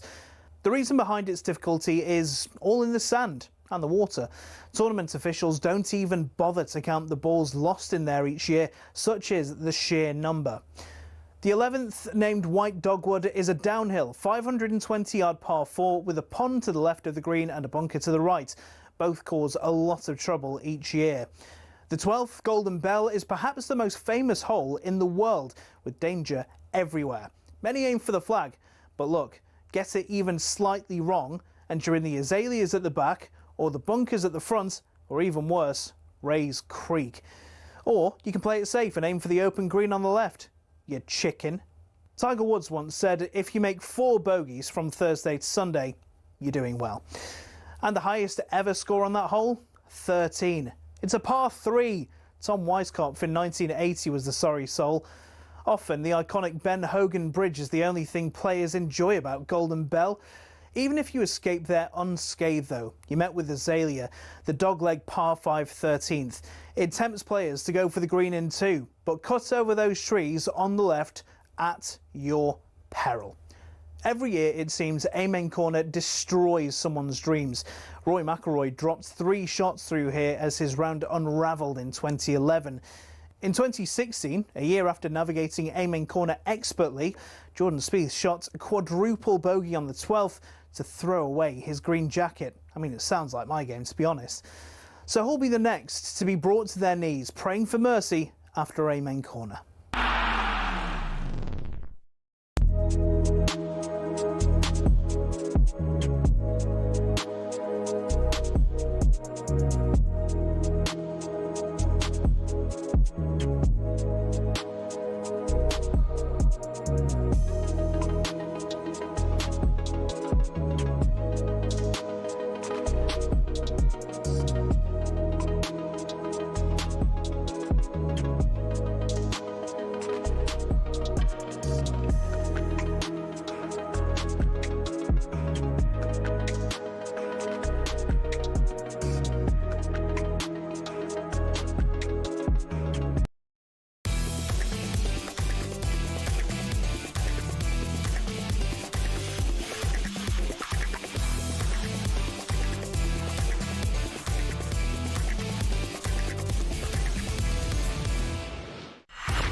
Well, Matt, to the last hour drive on talkSPORT. I'm Andy Goldstein. He's Darren Bent.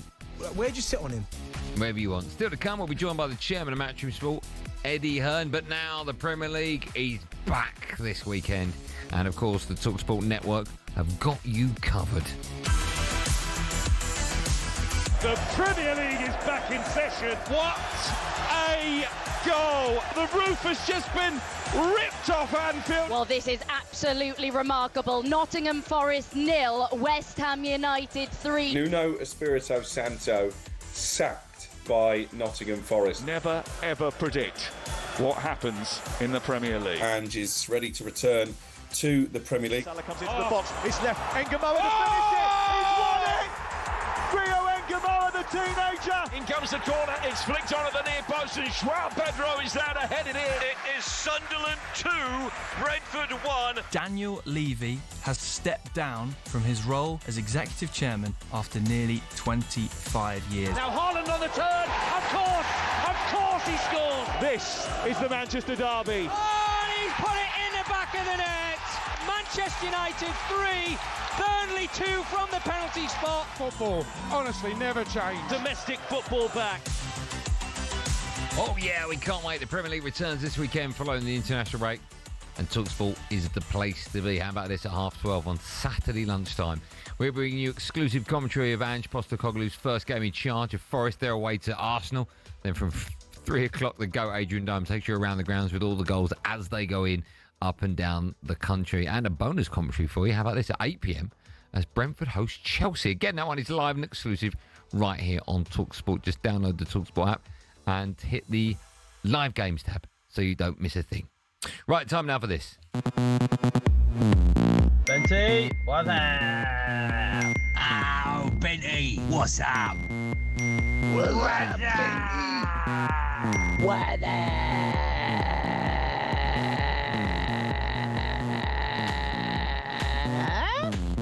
Benty?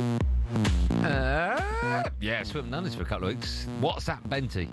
This is where we give you the dance floor task form of Burton Albion, Loney, Darren Bent. Anything your heart desires. All show, I've been giving you the chance. Send me in a voice note, 03717223334. You've done it as always. You're brilliant. Well done. Well done if you did. If you took the time to do it, thank you for that. We can only do this part of the show with you and your interaction. So let's start with, the first one.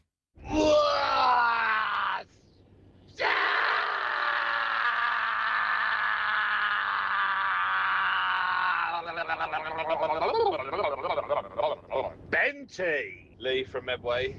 If you were playing an escape room and you could play with 2 people, who would you pick? One has to be from the talkSPORT office and the other person can be like any celebrity of your choosing. Cheers. Well done, Lee. Great WhatsApp. Yeah. That was brilliant. Have you done the escape room? Yeah, I've done it before. They're brilliant. Got out, yeah, easy. One would be you. Yeah. We'd have a good time. Well done. Also, I'm quite clever at things like that. Yeah, exactly you. Yeah. Bear Grylls. Why do you want Bear Grylls in it? Because he's good at all that kind of... Yeah, only if he needs to win a sock. Nah, honestly, nah. I'm going Bear Grylls. What kind of room are you stuck in? No, but I'm just thinking he's good at I don't those... think Bear Grylls would be good, yeah. mate. No, I don't think you would. What is I'm going Bear Grylls? No, mate, still not Stephen Fry you want. I want Stephen Fry to read me a novel. No, I want Bear Grylls. No, but Stephen Fry could work out how to get out of the room. No. Bear Grylls, mate. Unless there's like a bear that needs cooking. Oh, if I need a book reading, then yeah, Stephen Fry, brilliant. Great voice. Give me Bear Grylls. Okay. Me and Bear Grylls. Me, you and Bear will be amazing. Yeah, me and Bear Grylls. Yeah, that would be good. Okay, on to the next one. What there? Benty, Jack here from Dagenham. I would like to know, it's a Saturday night football on the telly, the wife's out, the kids are out, there's no food in, so you're ordering a takeaway. I'd like to know where you're ordering from and what you're having. Great question. I mean, that happens quite often in my household. Right, so maybe... You're quite weird that you don't like Indian food, do you? No. See, Do you know what I had, though? When I was away, I had Indian cuisine. I had mango lamb. It was beautiful. With a bit of rice. Okay, I mean, that's a starter. Beautiful. Is that the first time you've had a curry? Yeah, it was lovely.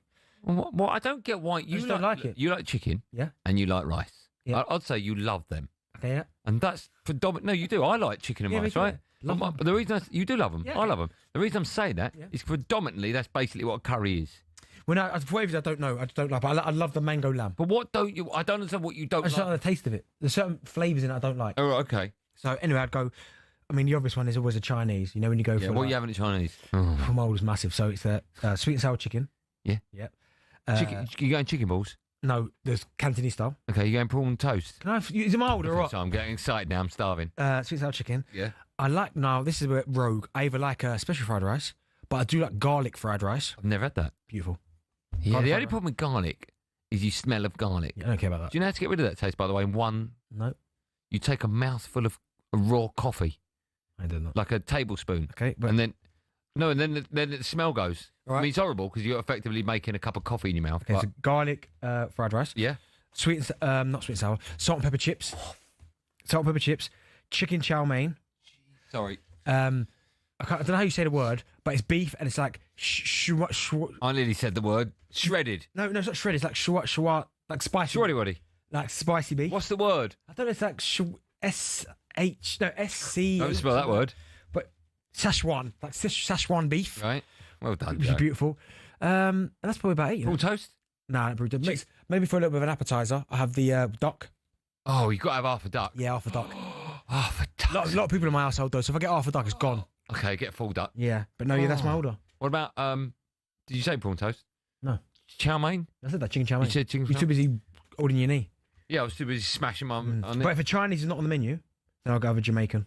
What would you have in that? Jerk chicken, rice and peas, Bit of, you know, like hard food. Bit of What's hard food? Like boiled dumpling. Oh my god, I had that just now. I swear to you, incredible. Where'd you have Bit that? of yam. Where'd you have that? Banana. Where'd you have that? Out there in the office. How? Called it in. Remember they were supposed to get here at 3, and they got called at 4. Yeah. So yeah, but they're much. Great question. But enjoy. I went through Sorry, if I'm going quick, them spicy nuggets from McDonald's are incredible. I still not had them yet. They're new, aren't they? Yeah. I always feel a bit sort of disgusted with myself when I have fast food. Why? Just because it's so bad. You don't eat it though, do you, in your house? I don't know. No, we don't have it. Don't have fizzy drinks either. Maybe once or twice. Good question. On to the next one.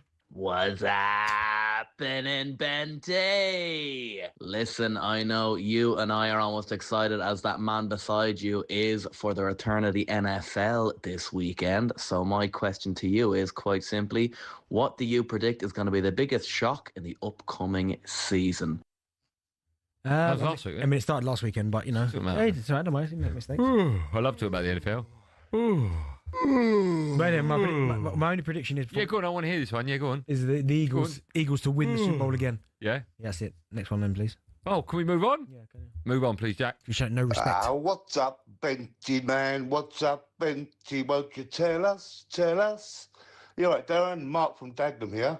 We know one of your favourite films is Castaway, but if you were stuck on a desert island with one other person, who out of these three would you like to stay with? Cundy, Brazil, or the Moose? First and foremost, is everyone sending voice notes from Dagenham?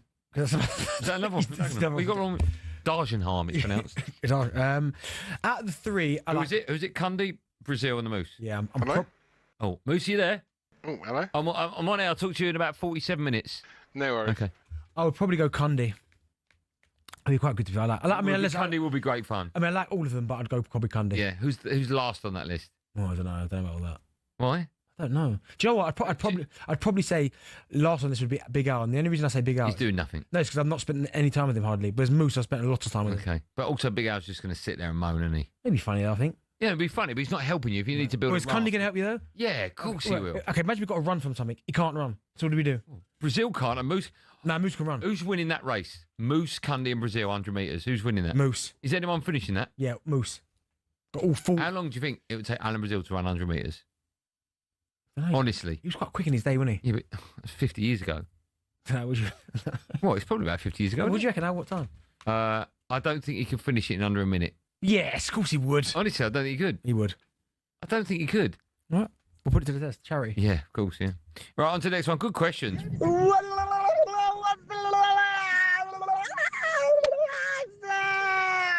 Benty! It's Callum here, the Bradford City fan. Just been in the office today, and the lad was telling me he's got into paddle lately. And he also said sometimes he plays pickle. I've never heard of the sport pickle before. Similar to paddle, apparently. Have you played pickle? It's a long question for just. I like you play pickle. I played pickle all Saturday. Pickleball last Saturday all day. It's different bat and everything. Yeah, different bat, no walls. I played at David Lloyd. No walls at all. How's the roof stay on? Yeah, it's brilliant. I played it last weekend. That's last why Saturday. you can't get to the net, innit? You can go in there. It's called the kitchen, but you just can't slam in there. You can only just little drop shots in there. Well, you can go right up to the net. You can go into the kitchen. I think. Yeah, you can. No, you can't. They can't. I know the ball can go in there. You can't, but Yeah. you could just like little pop passes. But Kitchen. Who's named it the I kitchen? know, but no, it's a good sport. I like pickleball a lot. Which is better? It's slower, isn't it? Yeah, a lot slower. Like what I liked about playing pickleball so much last Saturday is that my kids can get involved because it's not a kids game, but you've seen the ball, right? It's like plastic. It's quite flyaway ball. Do you know why it's called pickleball? No. Start with an onion. Oh no, it's not. On to the next one. What's up, Benty? Damo from Birmingham here. If you could only have one flavour of crisp and one chocolate bar as a treat for the rest of your life and you can never change it, what would they be? Brilliant questions. Snickers bar 1, Disco salt and vinegar 2. Do you know what? I don't think I can disagree with it. I might change Snickers for whole nut, but that's it. Oh, Snickers is unbelievable, isn't it? The Snickers is unbelievable. The only thing that's annoying about Snickers is the size of it. It used to be massive. Now, ironically, the normal ones are fun size now. Yeah. Has the Snickers got nougat in it? Has it got nougat? I don't know. Is it nougat or nougat? I don't know. Do you pronounce the T nougat? Sorry, nougat. Someone's pretty. Go on. Tom from Stourbridge. Dagenham. Stourbridge. How does Bentley order? Joe, how do you say that word again? Yes. Just no. Szechuan chicken from the Chinese if you can't say it. It's a great point. Number 22. Yeah. That's what he does. Right, on to the next one. Last one. What's up?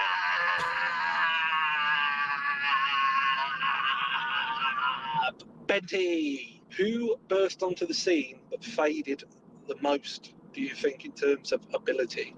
Mika Richards, Dele Alli, Ravel Morrison, quite a few to choose from. Well, do you know what's hard about that? Because Dele Alli burst on the scene and then he stuck around for a while. He was really good for a while, right? I mean, the ones that jumped off the page for me, that remember Makeda? I don't remember. United. But I don't remember him doing much after that. Goal against Villa. That's probably about it. Yeah, that's my point. He had one great game. Yeah, And then there was one great moment. And I'm like, well, what happened after that? Nothing. Not really. So it's hard. Januzaj, had a promising career, but nothing really happened. You can't say Mika burst into the scene and disappeared because he, he played for England and everything. I think once you start playing for your country and that, you can't. Dele Alli played for his country. Dele was brilliant, wasn't he? Yeah. Brilliant. Sad he ain't got a club now, has he? No. Just get him in here. Just get Dele in here. He's had a tough upbringing, right? Yeah, just get him in here. Chat to him. 3 hours. Do you know him? No, I know people don't know him though. Do you? Imagine 3 hours with Dele Alli. Brilliant. 3 hours. Be great. 3 hours with you is bad enough. When we come back... Schwan. Pardon? Go on, what's it called again? Schwan, Joe, yeah? Schwan. Yeah. We'll talk about the enhanced games have arrived. I'm not sure I feel about are you a bit sceptical about it? Yeah. I think it's a great idea. I feel dirty for liking it. I know what you mean. Do you think in that 100... It's all sports, right? 100 metres, do you think it'll be under 9 seconds? No chance. None? We've seen people in the past cheat and not getting nowhere near Bolt. Oh, yeah, how funny is that? Look what's on the bottom of my shoe. What does it say? 979. Yeah. Who ran that world Ben record? Johnson. Was he wearing Diodora? Well, these are the Ben Johnson Diodoras. It must be then. Yeah. You better get out of race. Then at 6:30, we'll be chatting to Eddie Hearn will be on our show. And then Billy's back from his holiday. No one cares. And Billy will be in the studio for the end of show quiz. Lots coming up in the last 43 and a half minutes on Drive on talkSPORT.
he is an unlocker of defences.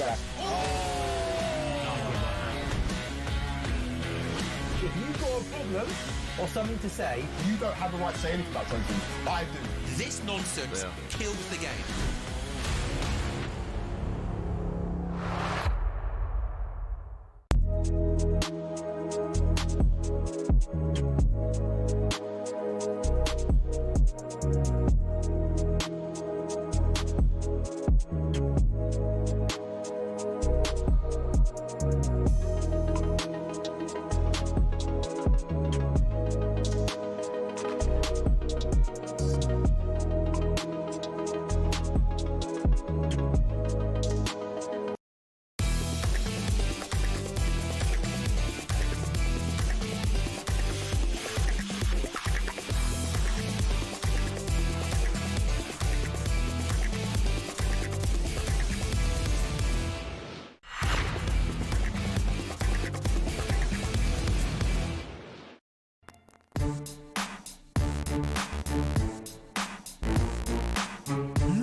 What is this one? I was thinking something. Drive on talkSPORT, me, Andy Goldstein, the singer Darren Bent. Still to come, we're going to be joined by the chairman of Matchroom Sport, Eddie Hearn. Just quickly, former Burnley captain Josh Brownhill has joined Saudi side Al Shabab, despite interest from Premier League sides including Brentford, Wolves and West Ham. It kind of shocked me that he didn't stay at Burnley. I thought he was really good last year for Burnley in the Champ, and the fact that he didn't re-sign there, I thought, wow, okay. Now, the Olympic swimmer Ben Proud has become the first British athlete to join the controversial Enhanced Games. The event allows athletes to take banned performance-enhancing drugs, but taking part means they are then banned from international competition. The inaugural event is set to be held in Vegas from the 21st to 24th of May next year. Proud joined White and Jordan earlier today, and he was asked why he's decided to take part in the controversial games. I have proven myself. I've proven myself and I've held myself to the highest standard of sport to do what I've done in my career. And retirement's going to have to come at some point. And this is just me simply, as another adult, choosing my pathway that I want to go down. And, you know, who's to say that I did want to stay in the swimming community? Maybe I do want to venture out. And me as a person, I think that was always an option that I wanted to do. So I've got some great friends in swimming who are great role models to the younger generation, and I'm almost handing that over to them to ensure that there are good people around to be a good role model for them. Now, we're going to take your calls now on this. I was meant to say it just before, but I forgot. What do you make about the Enhanced Games? 03717223344. We're only taking calls in this section, so it's 4 minutes. So if you want your say, dial in now and we'll take your call straight away. 03717223344. Go on. He said something there about obviously role models and people watching. That's why I'm a little bit uncomfortable with this, obviously, steroid games, because it just, I mean, what kind of message does it send? Do you know what I mean? You're going to get, and unfortunately, it's not everyone, but you are going to get people out there that are going to watch this. And if say it's really popular, yeah, it's not going to be a one-off. No, it will come back, and then other kids will go, well, do you know what? I'll get involved. Do you know what I mean? I do. Here's the thing, though. Here's my view on it. Is that because I think we're all quite ignorant about performance-enhancing drugs. We all think performance-enhancing drugs are big drugs, steroids, they're illegal. They kill you. No, they could. But if you step back from it just for a moment, plenty of athletes have been banned because they've taken something that's not performance-enhancing drug that has a banned substance in it, which they shouldn't have taken, and therefore been banned from the sport, right? So it's not like we think that they're going to be roided up to the max and their eyes will be probably are. I don't think they will. I don't think it's about that. I think it's about just getting the very, very best out of your body. Well, you're cheating. Well, it's not cheating in that. Okay, but it's cheating. Okay, so is bodybuilding cheating? Well, listen, I'm not privy to, I know a few bodybuilders and I know a couple of them take the stuff. Right. So it's cheating. So yeah, but Mr. Universe. Yeah. Are you allowed to do it in that? Well, no. Of course you are. You can't get like the size of them naturally. Creatine. No, do you know what? Listen, so that's what I'm saying. But what I'm saying is there are events out there that allow it anyway, and we don't moan about it. Well, my only point with this, right, is that they are trying to take their bodies to the maximum, right?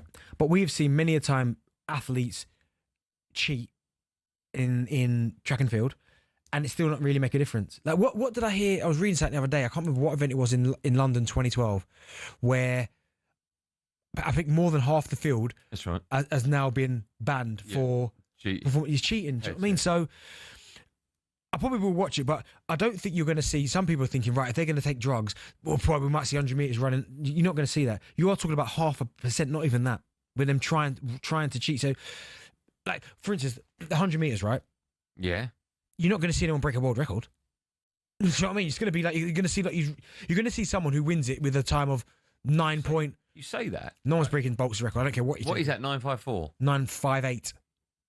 Mate, I'm not. Well, I would imagine that a few of the runners taking part in that, I don't know who's in it, can run comfortably under 10. What about comfortably? Because some of the best sprinters in the world can't.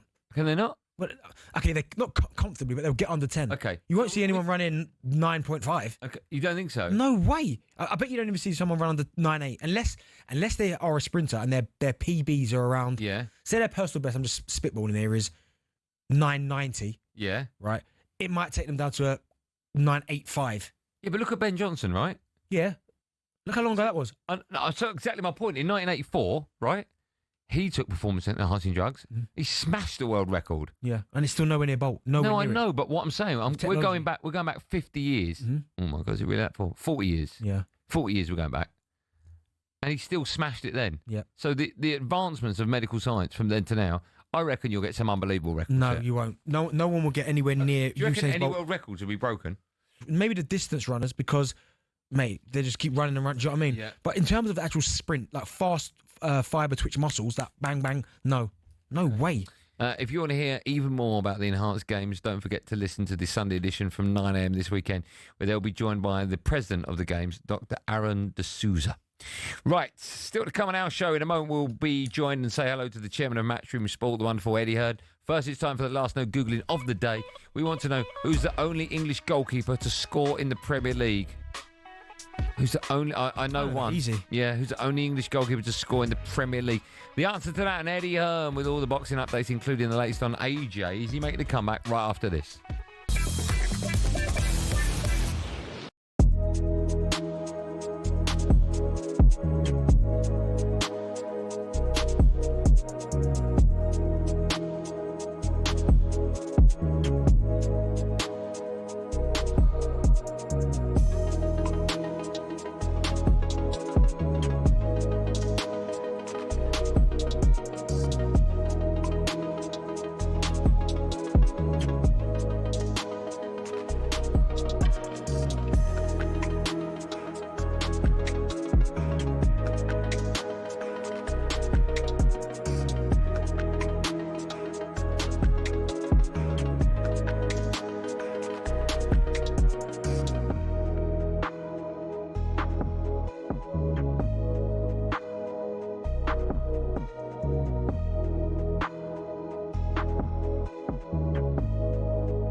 Big Ange's spoken to the press for the first time as Forest manager. He may be at a new club, but still the same old spiel. That's what I want to do. I want to win trophies. That's what I've done my whole career. What I've seen over the last few years is, since the president took over the club, is that those ambitions are backed up with actions. His first game in charge is this Saturday against Arsenal, live on talkSPORT. Elsewhere, the hierarchy at Chelsea have defended the club after they were charged with 74 alleged rule breaches. There were overpayments to agents during the Roman Abramovich era. The club say they've given the FA unprecedented transparency, including comprehensive access to files. Simon Jordan reckons this should help their case. There will be mitigation because they're not defending it. They're the ones that brought it to their attention and they're not pushing back against it. So what will the consequences be? I would assume financial. David Coote has pleaded not guilty to making an indecent image of a child. The former Premier League referee is due back in court next month. And Jamie Vardy has told a sceptical reporter that age is just a number. The 38-year-old is promising to prove the doubters wrong after arriving at newly promoted Serie A side Cremonese.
Driver talkSPORT, me Andy Goldstein, the superstar. It's Darren Bent alongside. Before the bank asked the question, who's the only English goalkeeper to score in the Premier League? Benny just knew everything about this. Is it Paul Robinson? Yep. I think it was at White Hart Lane. Yep. Against Watford. Yep.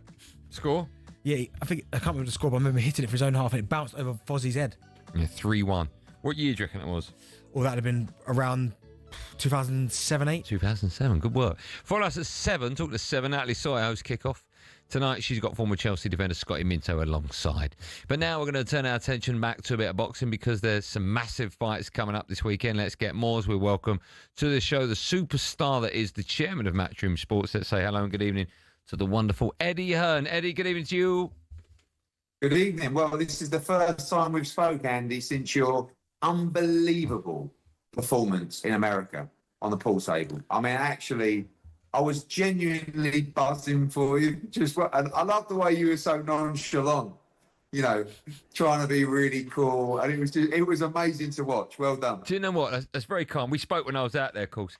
It is, honestly, all jokes aside, it is one of the greatest moments of my life. As I said earlier on, that everyone puts down their wedding and the birth of their kids. That's like a gimme. But I've worked in sport all my life, and I've always wanted to understand what it's like to be on the main table, win a game, and be interviewed after a win. And no matter how much money you got in the world, how many people you know, you can't buy that. You've got to earn it. And to have that experience, Eddie, was just mind-blowing. Yeah, well, we didn't need the big speech, but I was just saying well done. I thought we deserved it, if I'm being honest. Right, listen, thanks so much for coming on, Eddie. We've got lots to talk to you about.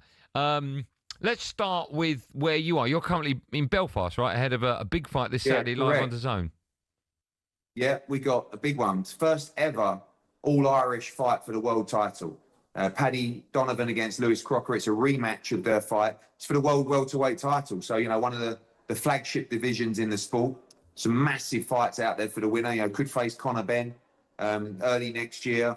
could fight Ryan Garcia, Devin Haney, Teofimo Lopez. So 20,000 outdoors at Windsor Park is going to be absolutely wild. Great undercard as well. And yeah, really big night this Saturday on DAZN. You mentioned some of the faces that the winner could fight. You didn't mention Manny Pacquiao. Why is that?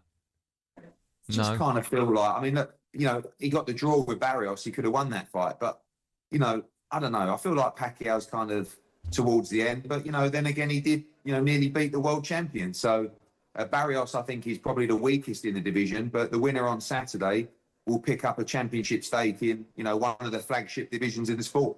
To be fair, you said it there, Eddie. I mean, I remember for such a long time, the welterweight division was certainly the division in boxing. I mean, it had so many, like, Hall of Fame boxers, you'd have to say, in it. I mean, whoever does win it, though, I mean, Devin Haney's one that people have been speaking about. Do you think there's an opportunity for someone to fight him? Yeah, I mean, he's got a fight coming up against Brian Norman to become a 3-division world champion. That's on the Riyadh season card, November 22nd. Obviously, from our side, Conor Benn is our main sort of guy at 147 pound. I know he's rematching Eubank at 160, but after that fight, you'll see him return to the weight class. And, you know, a Donovan or a Crocker v Conor Benn fight for the world title would definitely be interesting to us. But, you know, all those other big names, all those other champions are going to look at the possibility of fighting the winner of Saturday night. You mentioned Conor Benn, then obviously he's got this second fight with Chris Eubank Jr. coming up. I was there for the first one. It was unbelievable. It was a slugfest. In fact, I watched it. I rewatched it again the other day on the train home. And I forgot just how brutal it was, certainly towards the end of that fight as well. Do you think the second fight could be even bigger, even building up to it and the fight itself? Yeah, I mean, obviously, we've seen the first one, which was one of the best fights we've seen on British soil ever. The narrative, you know, the old man turning up on the night. This time I expect him to be involved probably in a promotion from the get-go, which is next Wednesday. The press conference launch in London. And I think just this time it's going to be interesting. Conor Benn was very inactive going into that first fight. This time he really believes he can stop Chris Eubank. Don't forget he wobbled him a couple of times in that fight as well. And I just think they're going to kick off from round 13 of where we left off at Tottenham. Same stadium. Too much emotion, too much pride between these two young men. And the first fight was brutal. You know, they both ended up couple of meters away from each other in hospital. It was like something out of Rocky. And it took a lot out of both guys. But Conor Benn is the younger, fresher guy. And I believe he'll get the win this time. Eddie, I mean, as you said, that the first fight was unbelievable. And with him only being 28 years old as well, Conor, do you expect him after this rematch with Chris Eubank Jr. to then start chasing that world title? Because, again, he's still young. He's still got so much time to go and potentially become a world champion. Yeah. I mean, I'll be honest, like, fighting a guy up at middleweight is never ideal. You know, you're moving up 2 weight classes. But it's like the opportunity to create this kind of generational fight. Obviously, he's made a huge amount of money as well over the 2 fights. It's going to be difficult to come back to 147. He always made 147 comfortably. But when you move up and have 2 fights at 160, you are eating more. You are, you know, you're building more muscle. So after this Eubank fight, the plan is 100% to come back to 147. I think he could fight the winner of Saturday night, Crocker against Donovan.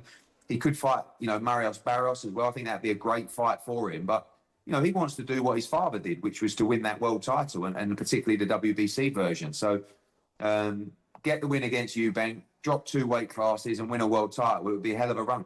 Just quickly, moving on from that, and it's a question I just thought, but just ever so quickly, if Conor Benn does win, so it goes 1-1, do you expect a third fight? I mean, it's not contracted, but obviously if it was the same kind of fight as the first fight and it's 1-1, it would be very difficult not to probably run it back again. I can't see anything but a thriller again. Yeah, like, neither guy is going to take a backward step. They're too proud, you know. And, you know, Conor's saying, I mustn't fight off so much emotion this time. When has a Ben not fought off emotion? Yeah. I mean, like, come on. Nigel Benn, you know, it was the emotion that made Nigel Benn what he was. Yeah, I agree with you. That was what made him dangerous, and that's what makes Conor Benn dangerous as well. Yeah, I can't wait for that fight. Right, let's talk about AJ. He went on Instagram the other day, called Tyson Fury his dippy mate, and also said he'd punch his head in. What's that all about? What's happening with AJ, Eddie? I liked it. You know, I mean, he's gone through a little bit of soul searching after the Dubois fight, if I'm honest, and then the disappointment of getting the injury to the elbow, and he had to have an operation on there. The last 2 weeks, he's really turned the switch, and he's ready to go back into training camp. So, you know, I've noticed that change. When I saw that on Instagram yesterday, I loved it because you can't win. You know, people say, oh, AJ he's not outspoken enough. He doesn't call people out. And then when he does call people out, it's like, well, what's AJ doing? Why has he been like that? So I think he's just reached the stage of his career where he's like, look, I'm going to tell you how it is. I want to punch Tyson Fury's head in. Let's make the fight. And and that's the fight to make. Turk El-Sheikh's made it clear that he wants to make that fight as well. I always say to people, it's the biggest fight in boxing. And you get some haters or naysayers that go, no, it's not. And I say, okay, tell me a bigger fight in boxing than AJ against Fury. And no one could ever do it. You know, you guys know your boxing. Tell me a bigger fight than that. It just doesn't get any bigger. No, we agree. And we agree. when that fight is made, it will be, the whole country will stop. And it's just going to be sad if we don't get that fight done. Both guys are going to have a warm-up fight. AJ is going to fight January or February, and Tyson Fury wants to fight before he goes back into the ring in a major fight, apparently. And I would think so as well. They've both been out of the ring for what will be over a year. Let's get this fight made back end of the summer 2026, and we can settle it once and for all. Just quickly, Eddie, you said that AJ's going to have a fight in January. Is that carved in stone? January or February. That's happening, is it? Yeah, that's the plan. He's back in training now. I'm going to go and see him in about a week's time. We're going to try and lock in the date. We've had approaches from a number of venues, but one particularly in Ghana, and I think it would be iconic to see AJ fight in Africa. I really do. I mean, I would love to be a part of that. I think it would be an amazing experience for him. I think it would be an iconic moment for the sport. So get that fight back under the belt and then move on and roll the dice. Whether that's against Fury or whether that's against Dubois or Usyk or whoever it's against, that fight in the summer is going to be a roll the dice moment. We just need to get back in the game, get a win under the belt, and then move forward against, hopefully, a fight against Tyson Fury. Eddie, what kind of level will that tune-up fight be? Because when I look at the heavyweight division now, I mean, there are some serious killers, and you can go 1 to 10, and it's hard. So what type of level are you thinking?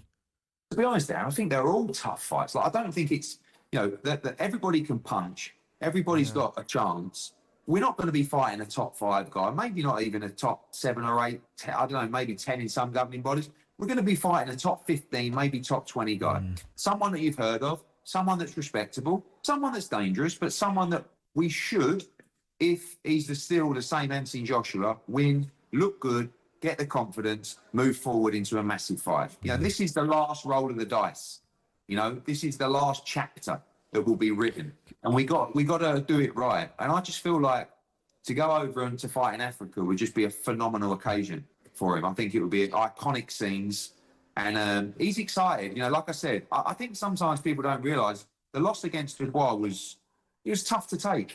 95,000 at Wembley, fighting for the world title. Got off the floor, 4 or 5 times, and it was a tough night at the office. And, he's now got the bit between his teeth and he's ready to go. Can I ask, is that an exclusive? Have you mentioned before that AJ will be fighting again in January? Nah, I mean, I'm sure you'll call it an exclusive, but, I will. Yeah, I'll tell you what you can say. I can write it for you now. Okay. Exclusive. Hearn said AJ could return in Africa in January or February. There you go. Can you change could to will? No, not yet. Massive fight in Vegas this weekend. Many saying it's going to be fight of the year between Canelo Alvarez and Terence Crawford. How good a fight do you think it's going to be? It feels like, I don't know if it's because it's on Netflix or it's the time of the morning, although usually that's never a problem. It sort of feels like that fight over here has gone under the radar a bit. Yeah, I do think it's a fight fan's fight. I mean, like, for boxing, I don't think it gets much bigger. You've got 2 generational great fighters, 2 pound-for-pound great fighters, 2 former undisputed champions, and you've got the narrative of one guy moving up 2 weight classes, a bit like, Ben Eubank. But obviously this is between 2 guys that are established world champions. So it's a tremendous fight. I mean, both guys are, I think Crawford's 39 or 38, and Canelo's back end of his 30s as well. So, but they're still in their relative prime. I think size will matter. I do think that the jump up, Crawford's been very inactive, only probably 2 fights in 2 years. He's got an incredible ring IQ. I think he's a master boxer, but I just feel like that inactivity and the age and the first fight up at 168 pounds sometimes it takes a little bit of time for your body to really get used to that, you know, and get yourself in that mode. So I do favour Canelo Alvarez just. I've been going a little bit between the two, but it's a fantastic fight. Okay. Just before I let you go, I don't know if you saw James DeGale. He was in our studio with me and Bentley last week. Did you see any of that? I didn't see it, but he's going bare knuckle, isn't he? Yes. I just wondered what you made of that and whether or not you think he could return to the boxing ring at any stage after that. Yeah, I mean, James DeGale, you know, he did very well in his career. Obviously, Olympic gold medalist, and then won a world title. You know, he was the first man to do that, actually, for the British fighters. I'm not mad on seeing former, you know, sort of legacy holders in the sport turn to bare knuckle, if I'm honest. And I think when James finished his boxing career, he was kind of done. I mean, the Eubank fight that he had was a little bit sad to watch because of how good James was. But, you know, he's got an opportunity to go in there, and maybe he's a little bit bored. Maybe he wants the challenge. I think he's looked after his money, so I don't think it's a money thing. But, you know, maybe he's just up for the challenge, and wish him all the best. Okay. Thanks for coming on. When's your documentary coming out with your dad and Matchroom? When's that out? Next Wednesday, launch on Netflix, Matchroom, The Greatest Showman. Have a watch. Hopefully you enjoy it. I think it's the real us. So Am I in it? Am I in it at all, Ed? I believe you are, actually, at some point. Such a liar, you know. I think Jordan's in it, though. Simon's in it a lot. I think, you know, when my dad was playing the pool event in the US Open, I swear I saw you in the background somewhere. Don't wind me up. Ed, always a pleasure. Have a lovely, good fight this weekend. Enjoy the boxing and speak to you in a bit. Thanks, pal. I'm looking forward to seeing that Matchroom documentary. Me too. I think that'd be great. I know Jordan's in it. Is he? Simon Jordan's in it? Is he? Yeah. Okay. With Eddie, I think, arguing. Oh, okay, yeah, that's bound to happen. Reminder, this Saturday sees an anticipated rematch as Lewis Crocker and Paddy Donovan battle it out for the IBF welterweight title in an historic All-Irish World Championship clash. You can watch that only on DAZN. Boxing update on talkSPORT with DAZN, the global home of boxing. Sign up now at dazn.com/boxing.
unlocker of defences. If you've got a problem or something to say, you don't have the right to say anything about something. I do. This nonsense kills the game.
Your song, you're not even here to hear it. Driver talkSPORT, me, Andy Goldstein, Dirty Diana, Darren Bent. What a tune. Dirty Darren.